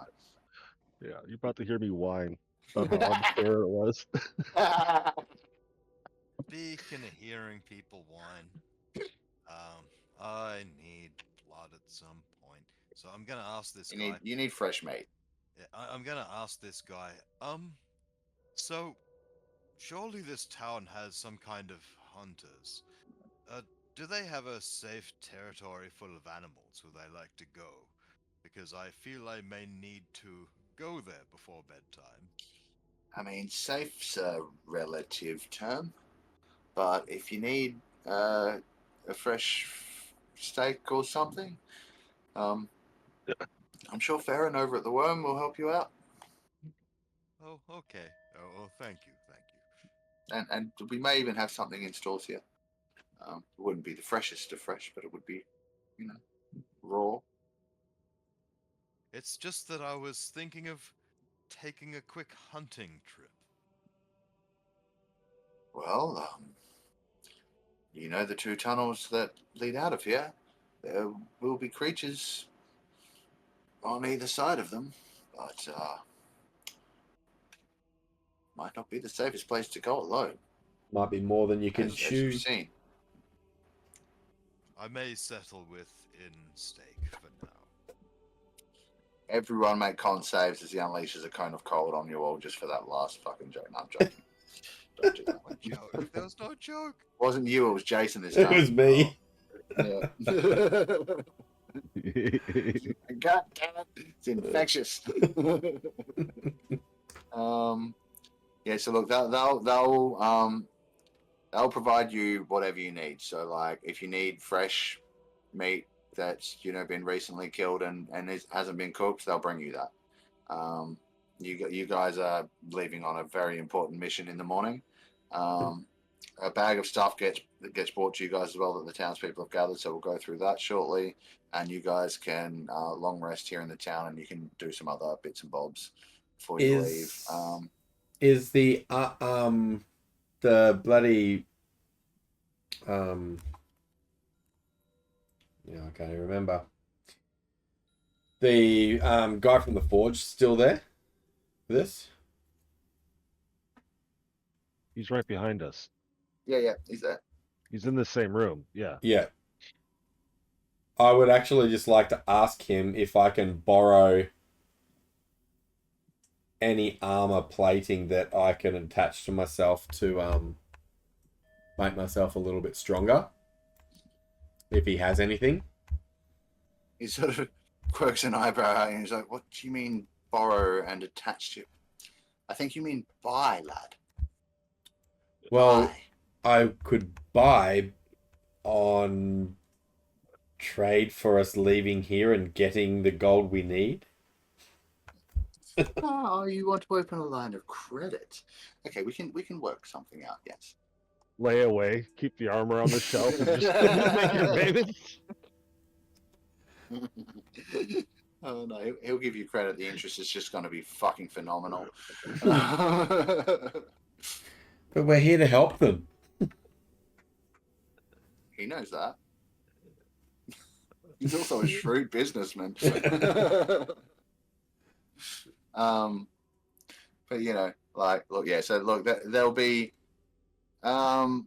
you'll be given like access to the forges and whatever for anything you need to do overnight. But you're only going to have overnight to do it. And basic materials for any of that kind of stuff. That's fine. Same for anyone. Fizz, he will also spend the time overnight to figure out more about that other armor and probably give you some more information on it before you leave. So for me, it was more for him to like learn a skill set, equip the townspeople. Yep. It seems like advanced armor to me, right? Yeah. I just can't see anybody wearing it because of what it is. Yeah, fair enough. Yeah. Well, he may still have some information for you about it as you're leaving. Whether you leave it with him or take it, it's entirely up to you. Leaving it with the townspeople, you could end up with some super heavily armored fucking bone kobolds coming to back you up in the final fight. You know, like who knows how these things will work out. Bone kobolds? Yeah. Would be awesome. Right? Like who knows? I was muted then, but as soon as you said bone kobolds, I was like, "Fuck yeah!" That sounds awesome. Bone balls. Yeah. Bone bolts. Oh dear. Okay. Nice. No. Anyway, so yeah, there'll be access to things like that. And yes, Robar does in fact turn up. Galani's a little bit embarrassed at the argument he had with Matey at the gate and is kind of furious with Robar, but also like apologetic kind of thing. You'll see that kind of happen as things, you know, as you move about and do stuff. Wrapping up, so we're getting pretty close to 11. Do you guys want to keep going and get on the road again, or do you want to just go through the stuff that you're getting given and be ready to leave next session? I'm good, whatever. I don't have work tonight, so Okay. I can go for a couple more hours or. Yeah, well, if everyone's okay to Go keep till rolling, 12. I have stuff we can do. So yeah, we've got some time. All right, well, let's go through the stuff you've been given. Obviously, you'll have a chance for a long rest overnight. 8 hours worth of downtime today. In fact, you didn't even take a whole day's worth of adventuring. You kind of traveled out like it was just after lunchtime. You got your asses handed to you. You come back and have this conversation. So I'm going to say you get like 10 hours of downtime today instead of 8. And plus rest time, and then you can set out in the morning. But okay, I did prepare. Where was Our adventuring day was an hour. Fuck that. it? Basically. It was walk So out. I It want was to. walk for an hour, 18 seconds of just fucking misery, and then trudge back. Yeah, basically. I will Dragon actually leave. Point chat and I'll go into chat on Twitch just Alright, so man. you guys, because I just found myself picking my nose on camera and I Fair wasn't enough. talking, and I was like, I can't sit on camera. I'm gonna Yeah. do something embarrassing like start jerking off or something. Oh, So no. guys, Yeah, thank you so much for having Wait, me. wait, All wait. good, You man. can pick Thank your you. nose? I've had the same one all my life. I've never been able to choose one. All right, folks, and that was all she wrote. We'll see you next. No, I'm kidding. Yeah, I'm Effie going just with rolled mod. over in I'll a see you guys in chat. deck of cards. The deck of cards just rolled over in its grave. All right, so while you're See you, going Mod. about your downtimes, we'll look at that stuff in a minute. Thanks very much, Mod. Hey, guys, it's been a Cheers. pleasure, and you will see me again, and I will Thanks, see bud. you guys on my channel thing as well. Otherwise, yeah. I will get very angry. Boya, Catch you, man. Thank you. love is long time. Bye. You too. Bye. Ta. All right. So as all this stuff's going on, be it before your long rest or after, you will get presented with a bag by probably the priest will bring it to you at some point. You won't present it to anyone in particular. He'll just bring it to all of you guys as at some point when you're all together, and sort of plonk it on a table nearby. I'm going to force open a note. It says it's with Galani Gutharg. I improved and changed it because things worked out a bit differently than I'd originally planned. But the bag itself is a bag of holding, and it contains all of these items. This is what the townsfolk have cobbled together. Mostly it has actually come from Galani. He had some stuff in storage, but the townspeople cobbled together their surprise to, trade things Lots of up. healing potions? That's good. Mm. Yep. So you got for everyone at home, bag of holding contains 4 potions of superior healing, 4 potions of greater healing, 8 potions of regular healing, 4 potions of cold resistance, 2 potions of necrotic resistance, 2 potions of poison resistance, 1 rope of climbing, 200 feet of hemp rope in 4 50-foot segments, and enchanted cold weather gear. So if you're wearing this cold weather gear, you will have advantage on saves versus weather effects in the cold weather effects. So the exhaustions when you're sleeping in the too cold or any of that kind of stuff, like you'll get advantage on all of that. And I may also, depending on how it works, the reason I didn't write this in is because like weather can affect your travel speed, but your travel speed's already affected by the creep, so that may not really be a thing, because I'm not going to nerf you down to like quarter speed. Like you're already half speeded. I'm probably just going to leave it at that. So for now, like you'll have advantage on any weather effect saves while It wearing that. also doesn't really matter unless we have a certain time frame to complete something. Yeah, cool. You know what I mean? Like it's just, what does it matter if says we took 2 days or 1 day? Like, Yeah. I don't know. It doesn't matter. It's Well, just quick as saying it. I am keeping track because there is a time pressure, remember? Right. But that's it. But- But there's no like date. It's literally as fast as we can do it. Yeah, basically. So But other things in the world will move on if we take Yes. too long. Speaking of which, before we go too far, before I lost Ak, I would want to see about getting the black mineral if he knows anything about it. Like maybe flying past this thing, grabbing some of that shit. Like a promise to come back and help kind of thing. I don't know if we can get something moving. I get you. Just all keep right. keep So it in your mind. You can go ahead yeah. and keep doing the magic item stuff, but yeah. yeah. All right, cool. Well, this is mostly what you guys are going to get given, plus whatever mundane supplies you feel like you could need within reason.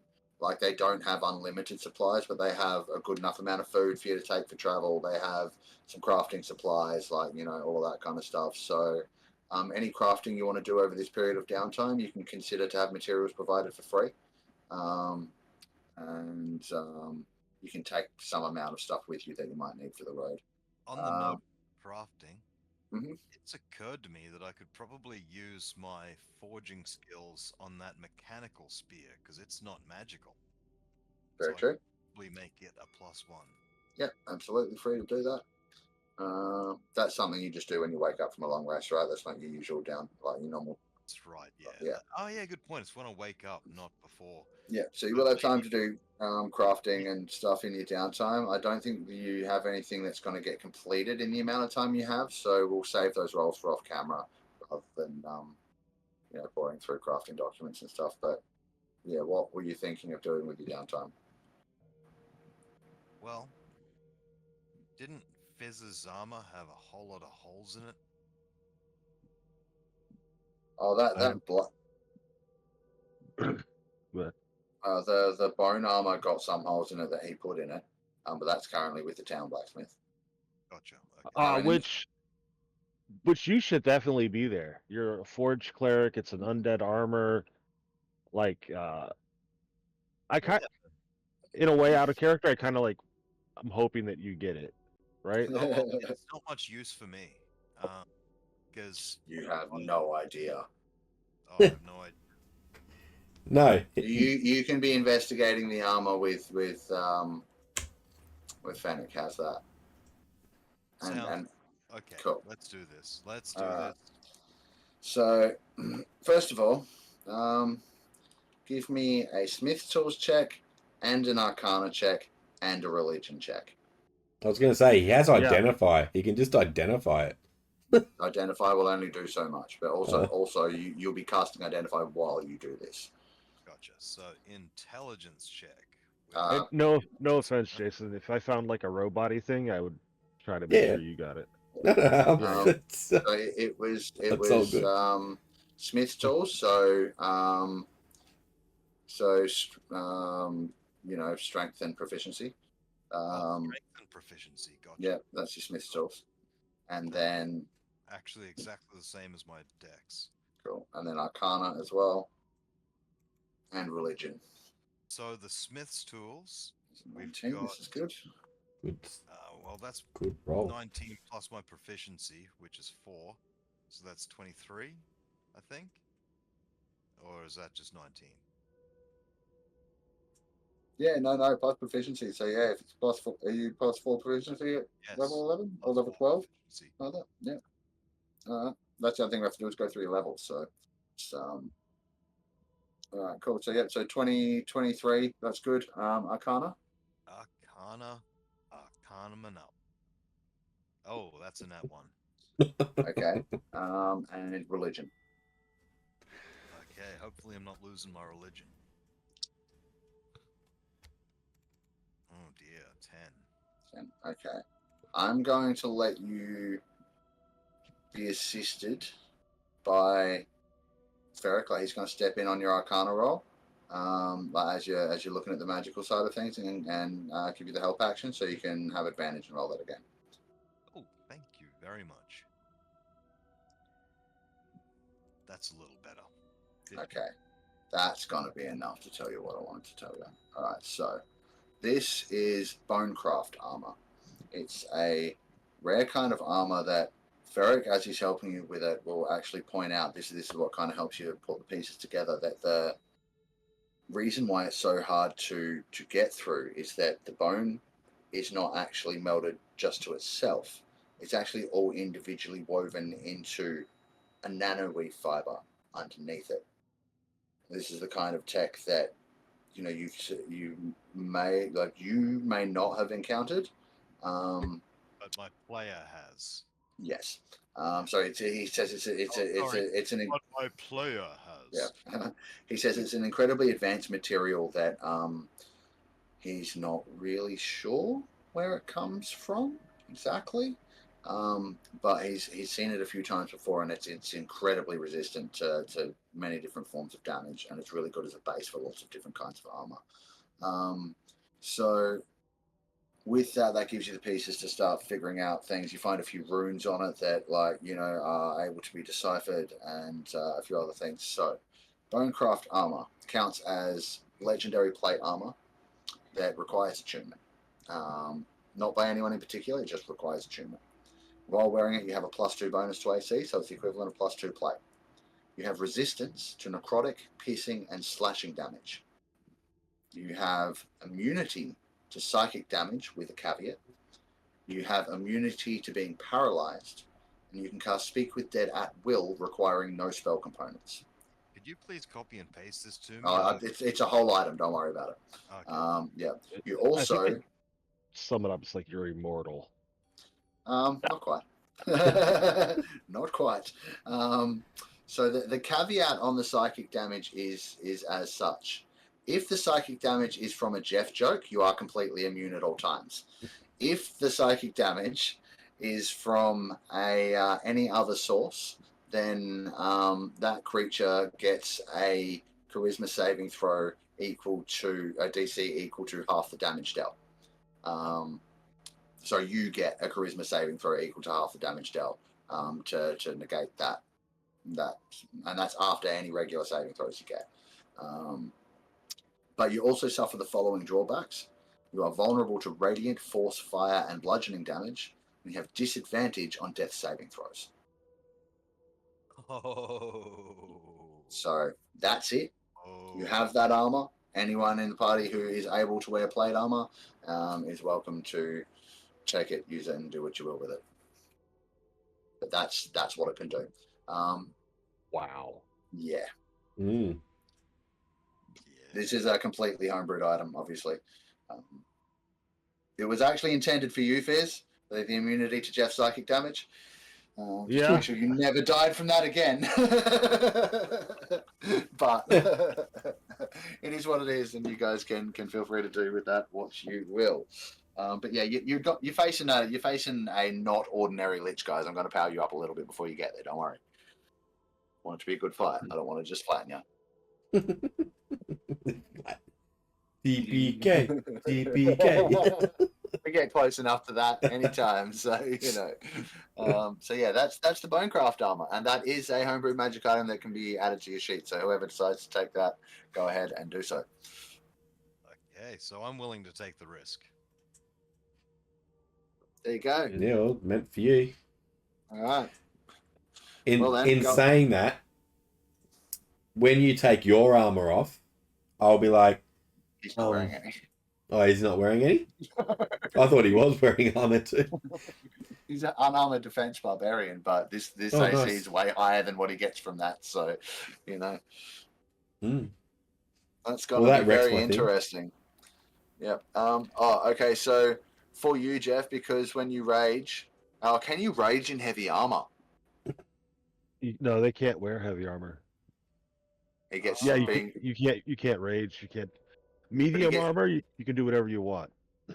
Because he gets the ability to wear heavy as from his cleric side. No, it doesn't matter where he gets it from. Yeah, it's a barbarian thing.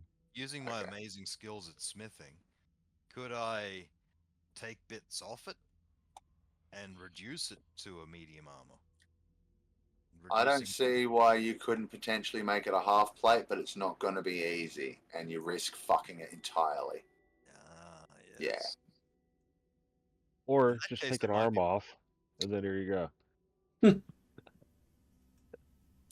I mean, I don't know. I don't know anything about nano weave, but yeah, I don't know.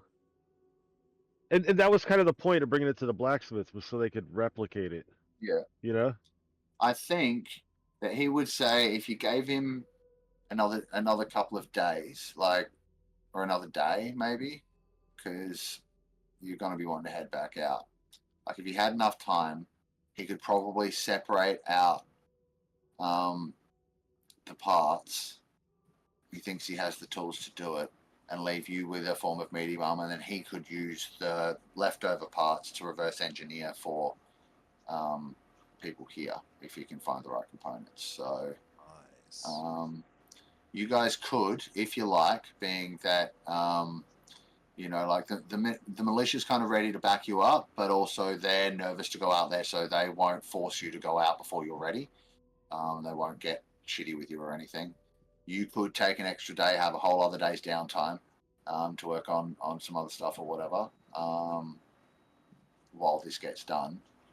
And I'd say you could probably make it half plate. So I'll redo the magic item to be half plate instead. So that'll be a 17 plus 2 from Dex. We the like armor. to make the GM work hard on this stream. It's easy. I can do it right now. In fact. Oh, in that case, I need to turn it into a giant banana. No. So You're gonna let's, be. let's Oh, go right, sorry. here. I'm now in the thing. I go base armor from plate to half plate. I click save. And now if you add bonecraft armor to your inventory, it will be half plate. Oh, awesome. Yeah. That was quick. Okay. All that's going to change is the AC. Everything else is the same. Now with this line of credit, can I say, look, I have this chainmail here. Could I possibly swap it for something a little more sturdy? What were you looking for? Some plate I could put on to help me with this coming fight.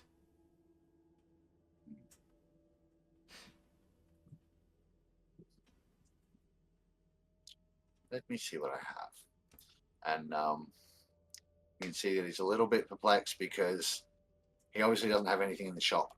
Hmm. So he wheels himself over to the couch in the store there. Actually, I can bring up the map for this one and show you that part. Actually, you have a map for the store. There we go, Ferrix Forge. Let's go there.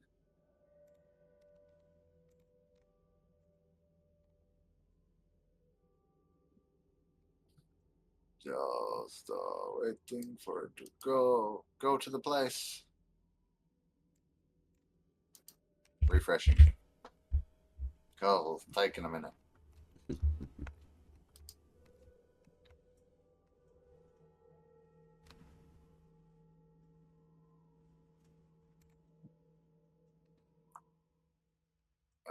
Okay, wait, not loading.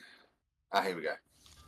There we go, and we've loaded onto the Forge map. Have you guys got the Forge map? No, sorry. What am I doing? Trying to find the Forge map. There it is. Just loading over onto the Forge map on the thing, so you can see what I'm talking about.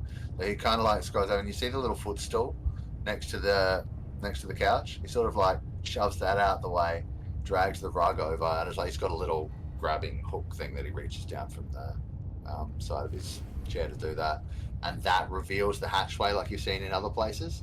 And he kind of flicks the hatch up and maneuvers his chair over the top of it, and then you can see it kind of like the chair just kind of contracts in, and he slowly hovers downwards, and then you can hear him rummaging around down there.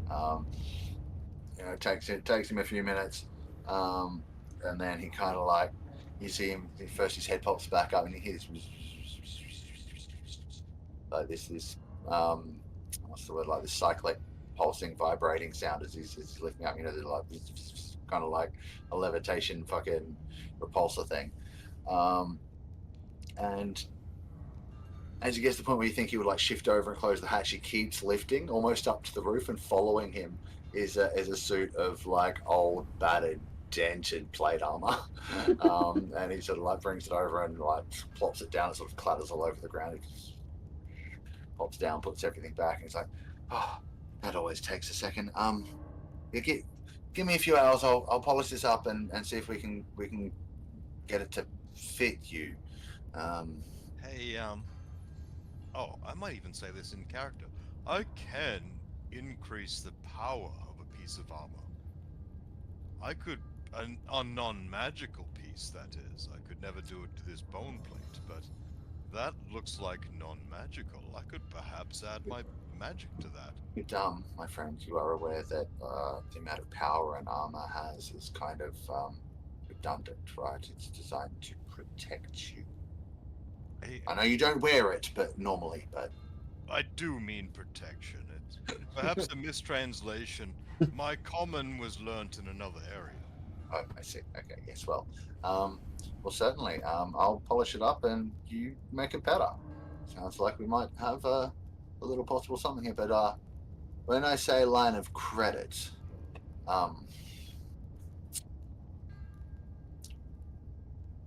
it's not just you take it and walk out. You know this, right, little robot man? Yes. I can offset with this chainmail I can give you. That's a start. And Oh. then Oh, I've got to say this. And my axe. And I pull out my +1 battle axe. that I've okay, got all this time. okay. Give me 2 seconds. I need to remember where I left those notes. They are in that file. 2 seconds. I need to just look up some prices. Actually, let's do it here.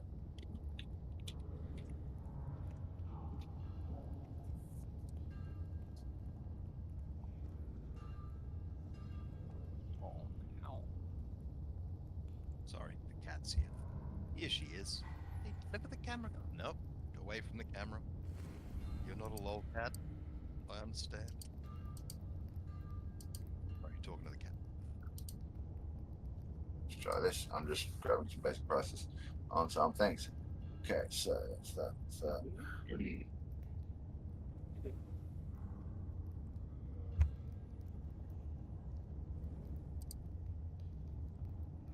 There she is.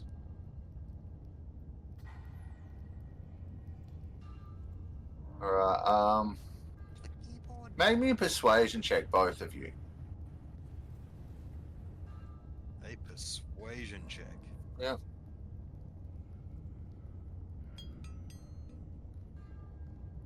We have 18? +0. This will be fun. 14. Okay, not bad, not bad. He will. He'll say he's going to do you a deal, and that chainmail and the axe, you can owe him 1,000 gold payable upon your return from your Lich adventure, and he'll let you have the blackmail. Mm-hmm. Done. And I'll shake his hand. I'll say thank Deal. you, sir. Done and done. I will bow like a big clericy bow and say, most gracious sir. Sweet. And he will smile happily, tuck the armor and the axe away in a sealed chest that seems to also be guarded with runic wards, and trundle off whistling to get back to some work. So unequipped the chainmail. You've been quiet, Fizz. You got any thoughts for downtime? What you want to be doing over this time? There's some things that I'd want to talk to you after about, but Yeah. That's fine. no, I think I'll just spend time meeting the people, Yep. kind of learning their names, especially anybody that might be coming later to help. Cool. All right. So what I'm going to do for you, so I don't have to go through them each individually, is I have actually named every person on the map. So we're going to go back to the town map, and I'm going to focusing on the kobolds that may be going with you. I'm going to make their names visible to players, and you can spend time looking at those and learning whatever names you like. They won't all look different, but you can learn a couple of names, and that'll be enough to. It's all good. I just not even just the guys that are coming with us, but the ones that might come later. The bone kobolds. Yep, absolutely. Just some camaraderie before it all happens. 100%.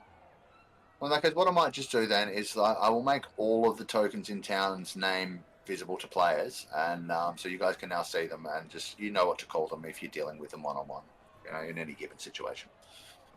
I think that's a really good use of your time, actually, and the townspeople will appreciate it.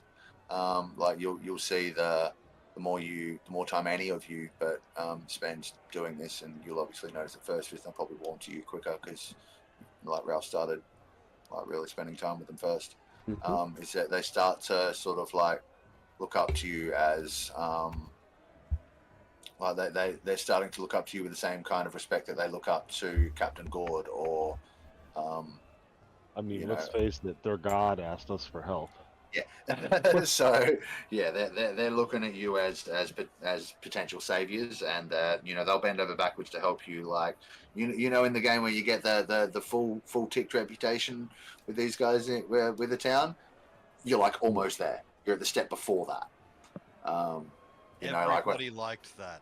Yeah, you get the everybody liked that reaction.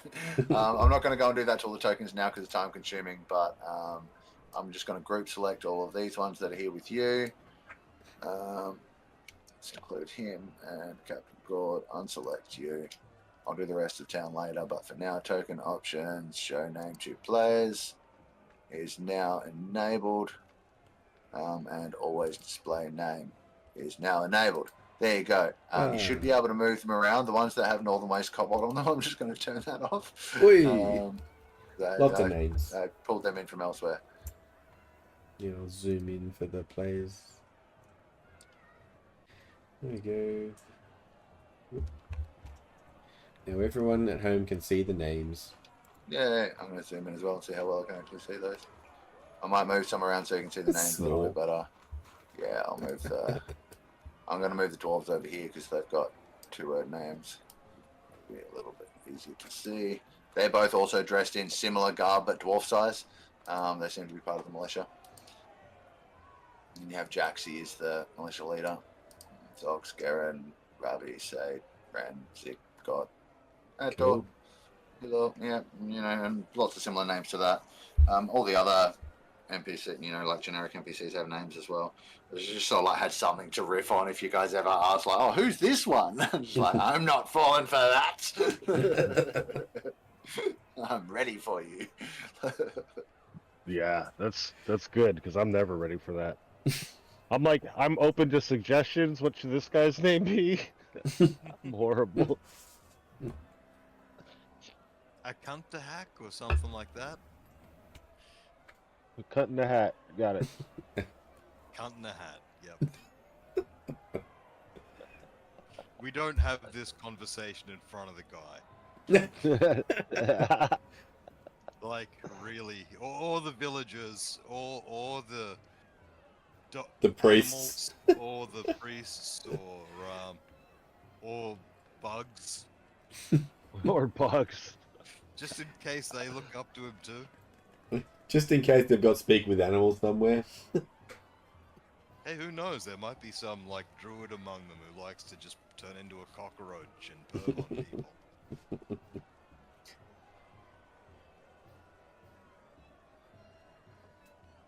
people. Mark, you there? A bit quiet. Sorry, I was muted. So I was just going to say, yeah, so Akak will come with you when you leave. As I said, he's not going to be in his full, you know, draconic glory. He will be in his gnome form. That's the best he's going to be able to manage. Basically, as soon as you set foot in that creep, he starts getting weaker. So I'm just going to run him. It's like he'll be your de facto fourth until we find another player, and he will make none of the decisions. He'll roleplay and lore dump as needed, but he'll basically just back you guys in fights and things like that. He will be the NPC equivalent of a 14th level Dragonborn, 14th level Gnome Sorcerer. He'll still be essentially Dragonborn, but I'm just going to take away like some of his more powerful things. Or just don't use them. Yeah, exactly. So, yeah. But yeah, he will have still the magic that he normally has. He just won't be able to turn into a dragon and fly around and do breath weapons and shit like that. But he'll mostly sit at the back and just sling spells. Unless we find another person between now and then. Exactly, in which case he'll just come along as a guide and we'll, you know, try and stay out of things. Yeah, that's why I tried to lay that up to you, because I'm perfectly happy to find a How to Kill Liches for Dummies book, you know, but yeah. Yeah, there are some things you're going to need to figure out about that to actually perma-kill it. But at this stage... I don't suppose Yahsob wrote one early in his career. He seems so confident that liches get stitches. And he was a guide through the undead areas, right? So maybe you can go back to Bastion and find out.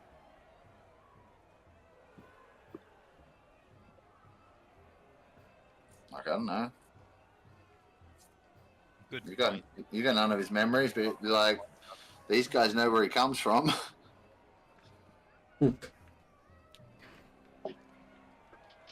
All right, Yeah, folks. that would be something worth doing, right? But like, we're on that time crunch with the other thing. Yep. So will the dragon? Can the dragon Oh, fly there and grab a source or find the source, and yeah, then we can you, you just? you asked about that. Yeah, so I had a thought about it. And so he would be a little bit concerned that once you got what you want, you might not be committed to helping him, but would agree to it if you swore an oath to complete this task if he sorted out the transit of that material to where it's needed to be. Yeah. I don't mean a paladin oath. I just mean you swear on your knighthood, or your fucking, your word as a. I can see Ralph getting the medal and going, all right, I'm out. Yeah, like if you swear on your word as a knight, like he sees the way you carry yourself, he will accept that and he'll make it happen. I could And multi-class in a paladin. if you want to, you absolutely can, and you can take an oath to this guy. It's also we're leveling up right now, so it could just happen. 100%. Anyway, well, like, And then if you're going to be a healer too with magic. Okay, look, if you are accepting this deal, and it's definitely not a warlock situation. It's a paladin situation. Like you're going to take an oath to help him purge the lich from his land if he affords your people the mineral that they need, and he will organise the transport. Like if you're going to accept that, then there might be a little something else coming to play. So, is that sounding like a good deal? I listen without all of the hookups, right? I'm happy to do it just so that we're free from the time constraint, and we could go back to where Yahsob was at, and we could go down a tunnel and look for the boy, and we're not so like. I've been wanting to just bypass this the whole way, so. Yep. All right. Well, just so you know, the boy has popped back up. It was just he was playing. No, but yeah, I get you. I don't know how my character would express it, so I'll just say it out of character, but I am totally with Ralph here. We should do side quests. Alright, so, in which case, the deal is struck. If you take a level of Paladin, we'll customize an oath for you to work with this.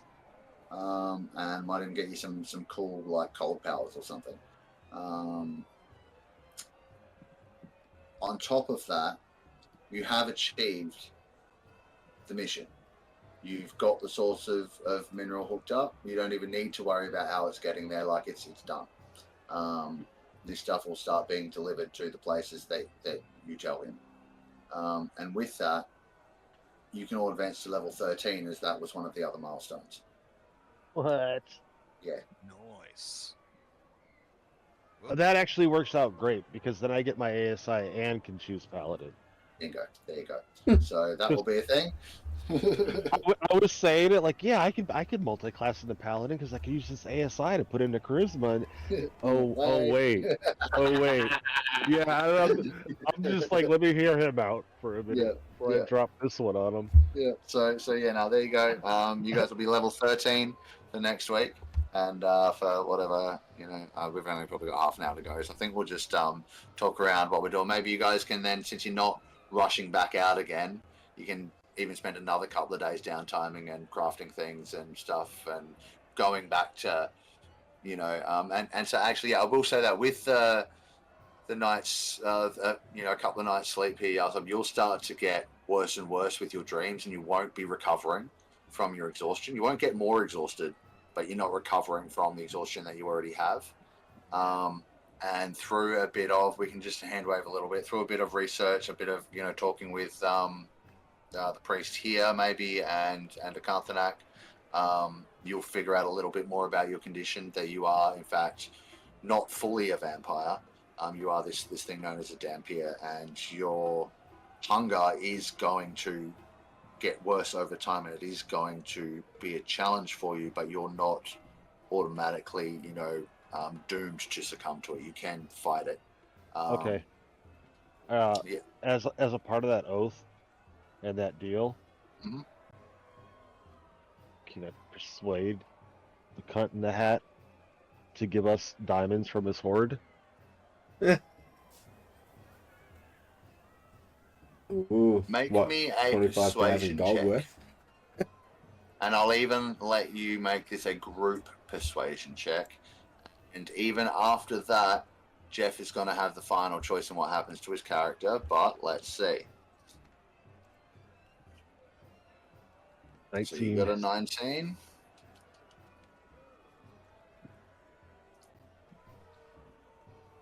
What kind of cleric doesn't use guidance? Yeah. Yeah, any clerics with guidance can absolutely cast guidance on themselves. Yep, I've still got spell slots. Is it rolling or what? What's it doing? I'm waiting for it. Also waiting for Jeff's, if he's going to roll it at all. Sorry, I was in the character build. Ah. Okay. Persuasion check. So it's a 4 from Taiji. So you might want to do that Jesus. guidance, buddy. Yeah. Yeah. Not very persuasive. Oh, jeez. Do you have guidance, Kadam? As a cantrip? I'm going to use my inspiration. I haven't used to re-roll that 4 if I can.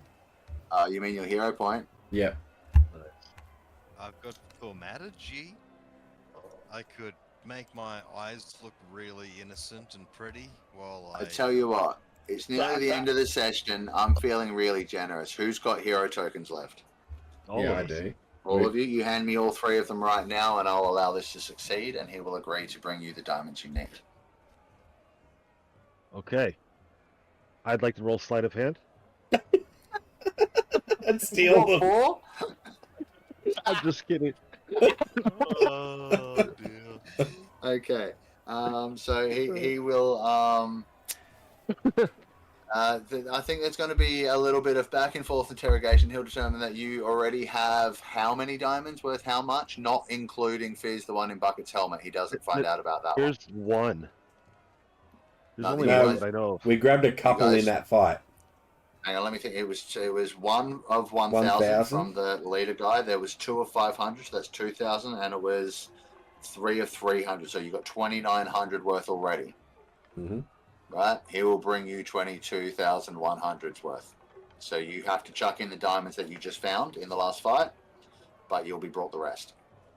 And you'll be brought them before you're ready to leave again. So, like, say the night before you guys set off next, those diamonds will be delivered to you. So you'll have a few, however many days you spend here in town, you'll get those diamonds just before you leave. And if Kadam is willing, Paylor will be there to help you cast the spell. But we may need to do some kind of ritual to make sure it actually works. Do we want to play that out, or we want it to just happen when it's ready to happen? This is really a you thing, Jeff. Like, how are you feeling about this? Do you want to be cured of your vampirism or your dampirism? That is a really good question, because I do quite like being able to just run up hills. Well, you can have a think about it over the week and let us know. That's a good idea, actually. That's a good idea. So you've Have got it, this week to because think that's a about big it. decision. Because, Yeah. yeah, the way I'm thinking about it now, I'm pretty much weighing up exhaustion versus running up hills. Because, like, I can run up the hills all the time, but until I get that soil from... Well, and- because of what's happened with the resolution of you having to go up north and get the stone, like that's been sorted. You don't have the time pressure you used to have. You now have the time to go and get things done. And that's kind of what I was getting to with the other thing, is that you will learn enough to know that in order to rest properly, you're going to need soil from where you returned. So you have a chance to go back and collect that soil if you want to stay at Dampier. Actually, what am I talking about? I'm a fucking cleric. I should probably straight up just pick not be a fucking vampire. So,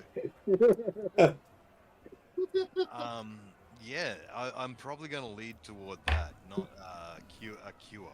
In fact, Alright. I could just make that decision now. It's a cure, because Okay. it really makes sense for a cleric to say, hey man, if there's a cure... Well then, at some stage it doesn't have to be when you leave, at some stage over the period of however many days you spend here, A messenger comes for Akak, and he goes off with him for a minute, and he comes back and hands you a small pouch, Taiji, of the exact amount of diamonds you need added to what you already have to cast the And- spell. Mm-hmm. Elric, Yeah. I was looking into like slippers of climbing or horseshoes of climbing for the horse anyway. So that seed's kind of already been planted at the blacksmith shop. So if it was something that you were really wanting for your character, I'm sure it could happen because it almost happened for the damn horse. I am so up for this. And being that you are familiar with and if you know that, being that you are familiar with how enchantments work because you're a forge cleric, you would know that you could craft a pair of boots that have like spider climb infused in them for all intents and purposes, and you would be able to have the same ability wearing those boots. So it's just a matter of a pair of boots if you want that ability. Up for that. Yeah, And, you could up craft that for- with the right spell, you know. Up for the cure, because Okay. deep down, this guy's a bit of a goth, so he's into the cure. Yep. All right. So, Jason, do you want to grab Kadam and Ralph too if he wants to be part of the ritual and Yeah. head up to the little altar yeah that you built? And Oh yeah, Sure. I need proof. all right, so you'll be doing this at high noon because that's the best time for the sun. You're obviously not in the sunlight, Yeah. but the time of day is still important. You know, Paylor can reach through a fucking mountain. It's fine. Mhm. Oh, you know what'd be cool? Mhm. If we tunnel through the cave or the mountain, so that at high noon, there's a beam of light that comes through the mountain cave directly to the. No, because they don't like Right. sunlight, and it'll always be there at high noon. If you were to ask them about it, I would say like one beam like that contained, I think that would be okay with. If it's not Yeah. radiating out. Right. If it's just like a laser beam at noon on your On my Yeah. altar.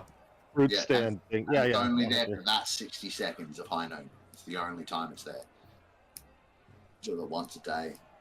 I think.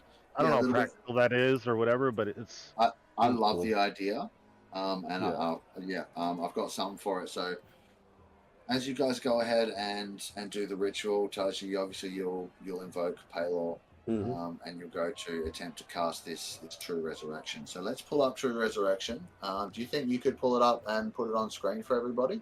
Yep, just a We're sec. we might be tweaking it a little bit. I'll But bring up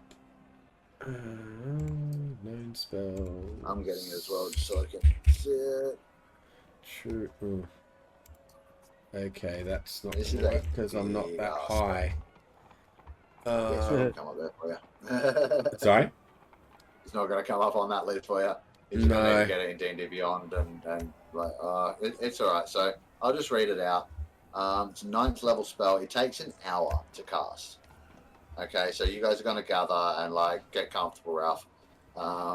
Before we Sorry. before we do this spell, I'm going to tell everyone obviously that I'm going to be invoking my god, and there might be some light. So if they want to go into their homes and they'll appreciate that, and most of the town will do so. Like the kobolds will anyway. You'll still see some of the dwarves and the halflings and the gnomes, sort of elves as well. So a little bit curious, might be peering over that way. Not very often they get to see such a holy ritual be performed. You know, they're familiar with who Paylor is. They've lived outside of here before. All right, so the casting time is an hour. So I'm going to say you will have to go up the hill at 11 and start casting so that you finish casting time and actually cast the spell bang on high noon. Yep. And as you do, you'll place your hands on Kadam as you finish the spell. Now it is a necromancy spell technically, but this is all life resurrection magic. Even Revivifies necromancy. It's only necromancy if it's done by evil gods. Otherwise, it's just sparkling resurrection. Okay, so you touch Kadam and he dies irrevocably. Jeff, if you could leave now, please, that'd be great. We need two Sorry, new Mike, you players. gave me the idea. I had to do it again. No, you're right. So This is how the spell reads. You touch a creature that has been dead for no longer than 200 years, pretty sure it's only been a few days, and that died for any reason except old age. Pretty sure vampire bite is not that. If the creature's soul is free and willing, the creature is restored to life with all its hit points. So this is where things might get complicated. The spell closes all wounds, neutralizes any poison, cures all diseases, and lifts any curse affecting the creature when it died. The spell replaces damaged or missing organs and limbs. If the creature was undead, it is restored to its non-undead form. So, purging all of that nasty, nasty bullshit. The spell can even provide a new body if the original no longer exists, in which case you must speak the creature's name, and the creature then appears in an unoccupied space you choose within 10 feet of you. So before we proceed with the actual finalization of the custom, we have some choices here that might be able to be made. Now, do you want to try and call Yahsob back into the current body and have them share a body again? Do you want to try and conjure a second body and put one of the souls in there, whatever risks that may entail? Or do you want to simply try and purge the undead nature and restore the body to life with the soul that's currently inside? Well, it's definitely not going to be option 3, because I definitely want Yahsob back. Okay. So, do I want to play 2 characters in separate bodies or one body is pretty much the question here, with a risk. I don't really want you to play 2 characters at once. I would have to do something similar to what Taiji has going on. Yeah. You know what? But no, we can work with it. 2 in 1 or 2 separate bodies. 2 separate bodies we can work with, because I mean we need an extra character anyway, right? If you don't mind playing 2, you can play 2. If it works. Well, part of me is inclined to say I'm not narcissistic enough to want to play 2 characters, but I'm kind of doing that anyway if I've got brains in one body. Yeah. So I may as well have one bastard who can heal while the other one does crazy stuff. Okay, no problem. So now I need to pull some things up, because this is still, despite the fact that you're casting on someone who is technically living, So is this guy? This is still this going is still to a resurrection ritual. Still going to cure his vampirism. Yes, 100%. Yeah. This will happen. I just need to pull up because as we came from an Exandrian setting, we are keeping the Exandrian resurrection rules that Matt Mercer invented, or close to them. We might have to adapt them a little bit for this situation. So let me see, where is the Cliff Notes version? Roll some dice. I'm thinking a D100. Okay, no. So, rather than the spell just working, like this is an hour-long ritual. So over the hour-long ritual, and usually it's usually the person who is the spell has been cast on can't contribute to this, but because of the way things are, you actually will be able to, Jeff, because you're not unconscious. So each person, including the spellcaster, I think, has a chance to contribute to the ritual in some kind of meaningful way. It doesn't have to be something, you don't have to be mechanically capable of casting resurrection. It could be a personal touch between you and the character that you're trying to revive, or just something that you are skilled at that you think might help. This is the resurrection challenge. So up to 3 people, members of the adventuring party, can offer a contribution. So I'm just reading on how the mechanics work. While you read the mechanics, I think I know how I'd like to contribute. How would you like to contribute? I would like to go to Gotharg's Goods and get some like tinted glass. I'm basically gonna try to hand out like solar eclipse shades kind of thing for all the little kobolds to watch. Nice. Okay. Cool. I like Which it. and them all being in awe of this god and what's happening and blah blah. I Yeah. think that could help. So you're bringing attention to the god that's casting the spell from the people You, around. Yeah, you're I gonna like try this. and convert them from the dragon to Baylor. I mean, you know, who knows what's going to happen? That's You really might cool. be thankful. Yeah. I was gonna say, from someone that was distrustful of me, now you're trying to bring people over to Paylor for me. That's great. You know what's really I cool don't- is I've never gotten to run this full mode before. It's always been like you guys slap a revivify and it's just like skill check. Like this is so good. May I also make a contribution? Yeah, I'm just gonna get Fizz to roll his and we'll do them one by one. Sorry. Yeah, you're all good. So Fizz, with that, you can make either a religion check, a persuasion check. Come on, you know Yeah, what I'm doing. go persuasion. I think that's fine. We can roll persuasion. Going around convincing the people to pay attention and get involved. I like this. 16. 16. I lied. 22. 22. Nice one. Yeah. Okay. Cool. All right. Sweet.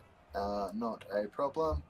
I'll make a note of that. All right. So Jeff, you had something you wanted to contribute as Kadam. What was that? I've just recently learnt the spell Spiritual Weapon. Mm-hmm. So I'm actually going to make a spiritual weapon that looks exactly like Cord's Grace, so I've come to call it the Great Uh-huh. Thunderman. Yep. Excellent. And so what's the intention of this? To steal the thunder. To essentially have something in his hands when he spawns, and to give him something Oh, of I grip like it. to this world, that world, and maybe So you're Cord's world. essentially trying to give Kadam give Yahsob a halfway anchor to reach back into this world. It's like a carrot. Yeah, He's love putting it, a love it. All right. spiritual carrot there. Yeah, that's awesome. I want this to be a good challenge. What's your actual religion skill modifier? +6. Oh, you actually have good religion? Cool, yeah, roll religion. He's a barbarian with a +6 to an intelligence roll. That's amazing. I'm a cleric too. Oh wait. Right, which makes it even worse. Yeah, like Yeah. Yeah. Well, I rolled a 21 altogether. Okay, yeah, cool. Noted. Plus, you could roll a guidance on yourself. I actually don't have guidance. Not in not this that kind of situation. cleric. Not, in this Not that situation kind of either. cleric. No. I build stuff as a cleric. I'm not that. I'm not one of you like soft clerics. Okay. Taiji, Yes. what would you like to contribute? And we will consider this a contribution from your wizard half because it's your cleric half casting the spell. Okay.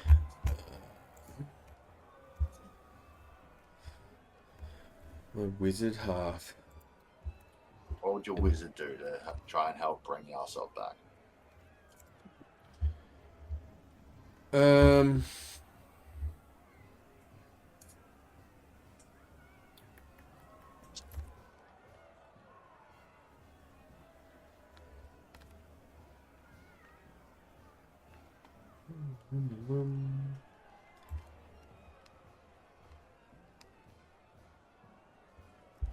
Oh, that If only did. your wizard could cast Healing Word, because you not casting Healing Word is how we got in this mess in the first place. That'd be a big gesture.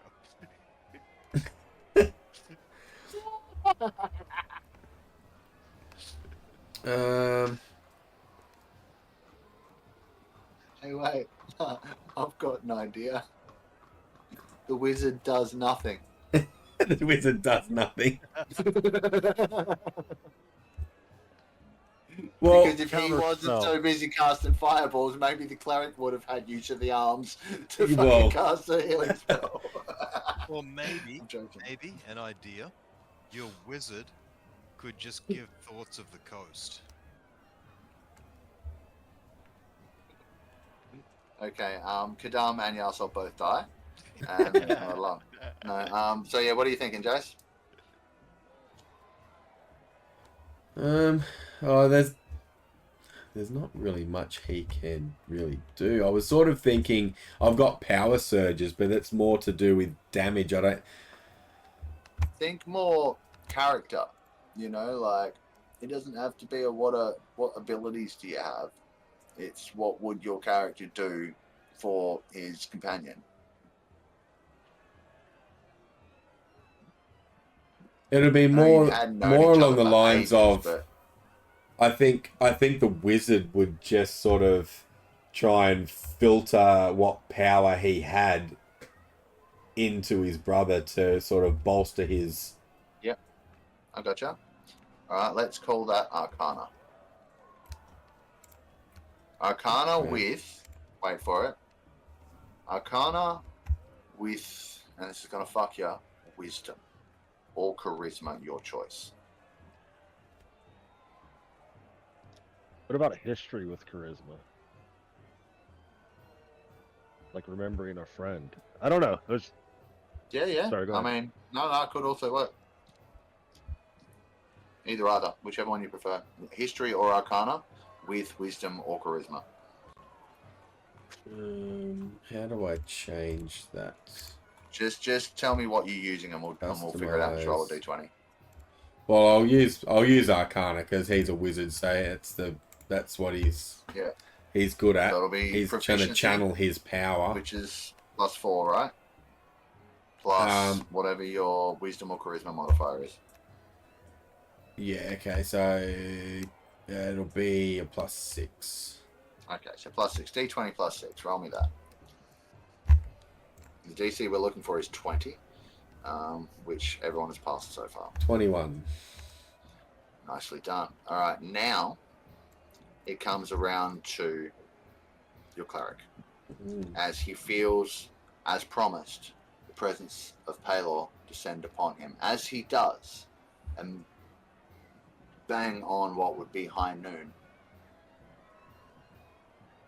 a piercing light erupts from the ceiling above you as a sunbeam bores down through the mountain and bathes just the shrine and the area where you are in a glowing golden light. I need you now to roll a very important check. This is the actual resurrection check. So what happens is each part of the ritual, each successful check lowers the DC of the final check. Each failure raises it. You succeeded all 3 times. So that's very good. Now, Kadam or Yahsob, have you ever been resurrected before in any campaign, like including season 2 with Kadam? No. No, this is your first time being resurrected. Okay, so good. That doesn't go against you either. All right, so you don't roll this. I do. Well, I'm going to say a prayer to Cord while you do. Yeah. All right, so it's just a D20 roll. I kind of want to roll a real dice for this, but I can't put it on camera. So I'm going to roll it digitally so we know it's all above board. It's a straight D20 roll. Do you want me to tell you what the DC is currently at? Or do you want me to roll it and then tell you if it passes or fails? You may as well just tell us what the DC is at, so we can all go. Oh, The base DT for a resurrection is 10. For every failure in a ritual that you guys did approaching, it increases by 1. For every success, it decreases by 3. So the DC is 1. But a 1 is going to be a failure. So the only way this can fail is if I roll a 1. oof. I'm glad I'm not rolling this. I set this to go Me to too. everybody. And that's the D20. Are we ready? Yeah. Are we ready? Okay. No, Mod, it didn't. And that's an 11. So Oh no, that's Double two ones. it is 2-1. So here's what's really cool. So you guys were attempting to create a new body and have one soul inhabit each, yes? Yes. So you see the body that exists become filled with the golden light of Palor, and it's being channeled through Taiji. And Taiji, I need you to make a Constitution saving throw as this is happening too, please. And you see it start to split apart with, fully aglow with light, and you see a second head form, and then it kind of begins to dim slowly but surely. You see wisps of energy swirling around each of the 2 heads that this single humanoid now has. I'm an elephant with 2 heads. You're an elephant with 2 heads. Holy shit, that is so much trunk power. And a separate mind in each, as Kadam exists in the right hand head, and in the left. Yeah, Fizz, you did this. In the left. So I'm picturing the 2 heads, right? And you got the elephant ears, and 2 elephant ears is just like hamburger in the middle of all of this. Like, Yeah, horrible. there's gonna be some chafing there. It's kind of like, yeah. Um, Yeah, oh god, it's yeah. horrible. and so maybe they're slightly smaller than they originally were, but it still kind of works. But you now have like Kadam kind of can feel now the presence of Yahsob. He comes through the hammer, right? It's as if he grabs it and pulls it through into the body with him. Now he's residing in the left-hand head, and you're both holding the original hammer, but it seems to be somewhat charged. So your hammer is currently a +1, is it not? Let me check. It's very mighty. Chord's Grace, it is a... Where are you? Yes, +1. Alright, it's now a +2, and there may be some other things that you'll find out as you go. But yes, that's what happens. The glow begins to subside, and Kadam Yahsob is left standing there, one living Loxodon body, all traces of dampirism or vampirism gone. Do I drop dead because I only rolled a 7 on my con save? We'll see. Let's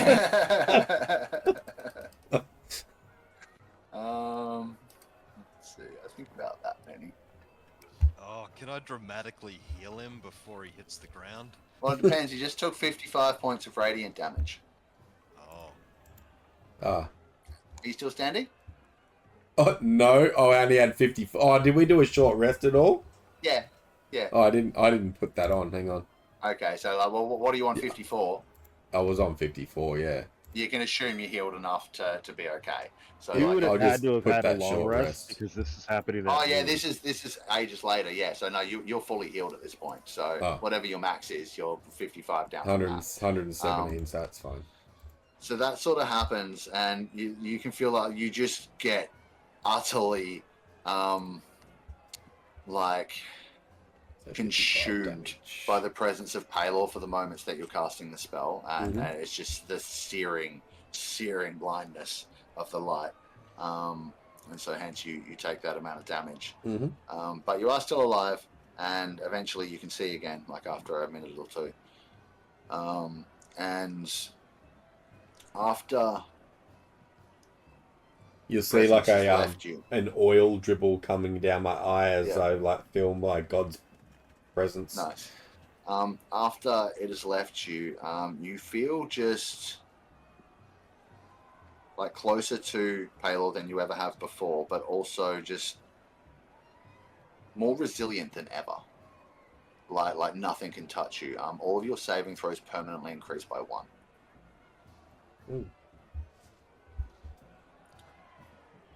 Palor's presence leaves you, but you see as the light fades, you hear a mass "Aww," like over the entire town. It's like there's about 50 different kobolds, elves, dwarves, whatever, watching, and they the kobolds have their glasses on, and like they see the light fade away, and it's like they just want it to come back.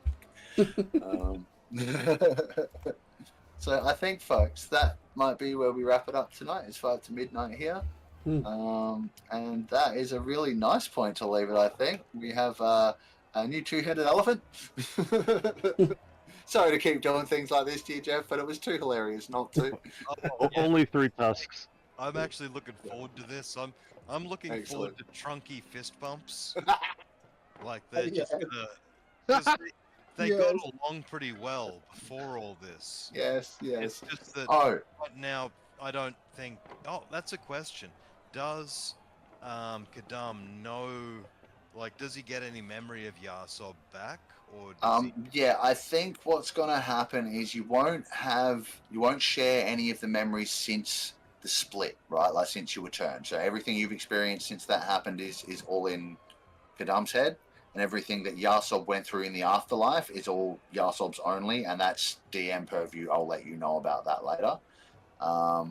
But all of the shared memories you had before that, and each of your lives before you were joined up, you have full memory of each of those between both characters, just to make things easier.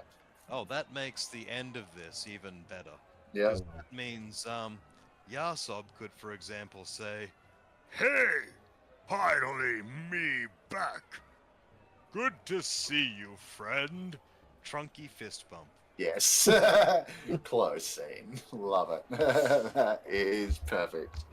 Yeah, very, very cool. Well, that worked out a lot better than I thought it was going to at the start of the episode. Cheers. Right. Same. I thought I was making up another character. I thought you all were, to be honest. Although I'm a little bit disappointed the Shadow Bolts didn't do more. I thought they were at least going to clean up like all of the little shit, and you just have to finish off the big things. Also, yeah, Jason, my poor did you recognize that guy at all? Huh? Did you recognize that guy at all? Yes, I did. Look familiar? Yes, he did. Good. I completely made that picture myself in Hero Forge and then color tweaked and stuff, but I based it off of your tiny little fucking profile image on that guy. Yeah. Nice. Did the best I could with it. Yeah. No, And then good. I didn't have time to do the other one because I thought of that whole thing like last night in the wee hours. But that was fun. No, definitely And, good. yeah, I will have a few more little power-uppy things for you before you actually have to fight the Lich. Don't stress about that. And it's not going to be an unfair fight. Like, I want it to be a big fucking battle. So there's a few more things on the way, but they'll come as they do, and you will have to earn them, much like you earned everything. Like, you might think I just dumped a lot of stuff on you, but you've earned it. I've put you through the ringer since we started this campaign with what you've had to go through, and you haven't found much along the way. And I had a look at like the average amount of like magic items for a 12th level party, and you guys aren't freaking close. So I figured a little bit of a bump with a few nice bits and pieces wouldn't be too So what are bad. we going to now? 13. Yeah, level 13, and that's because I And an extra head. Yeah. So yeah, the first milestone you hit was the surviving that ambush, getting past that point.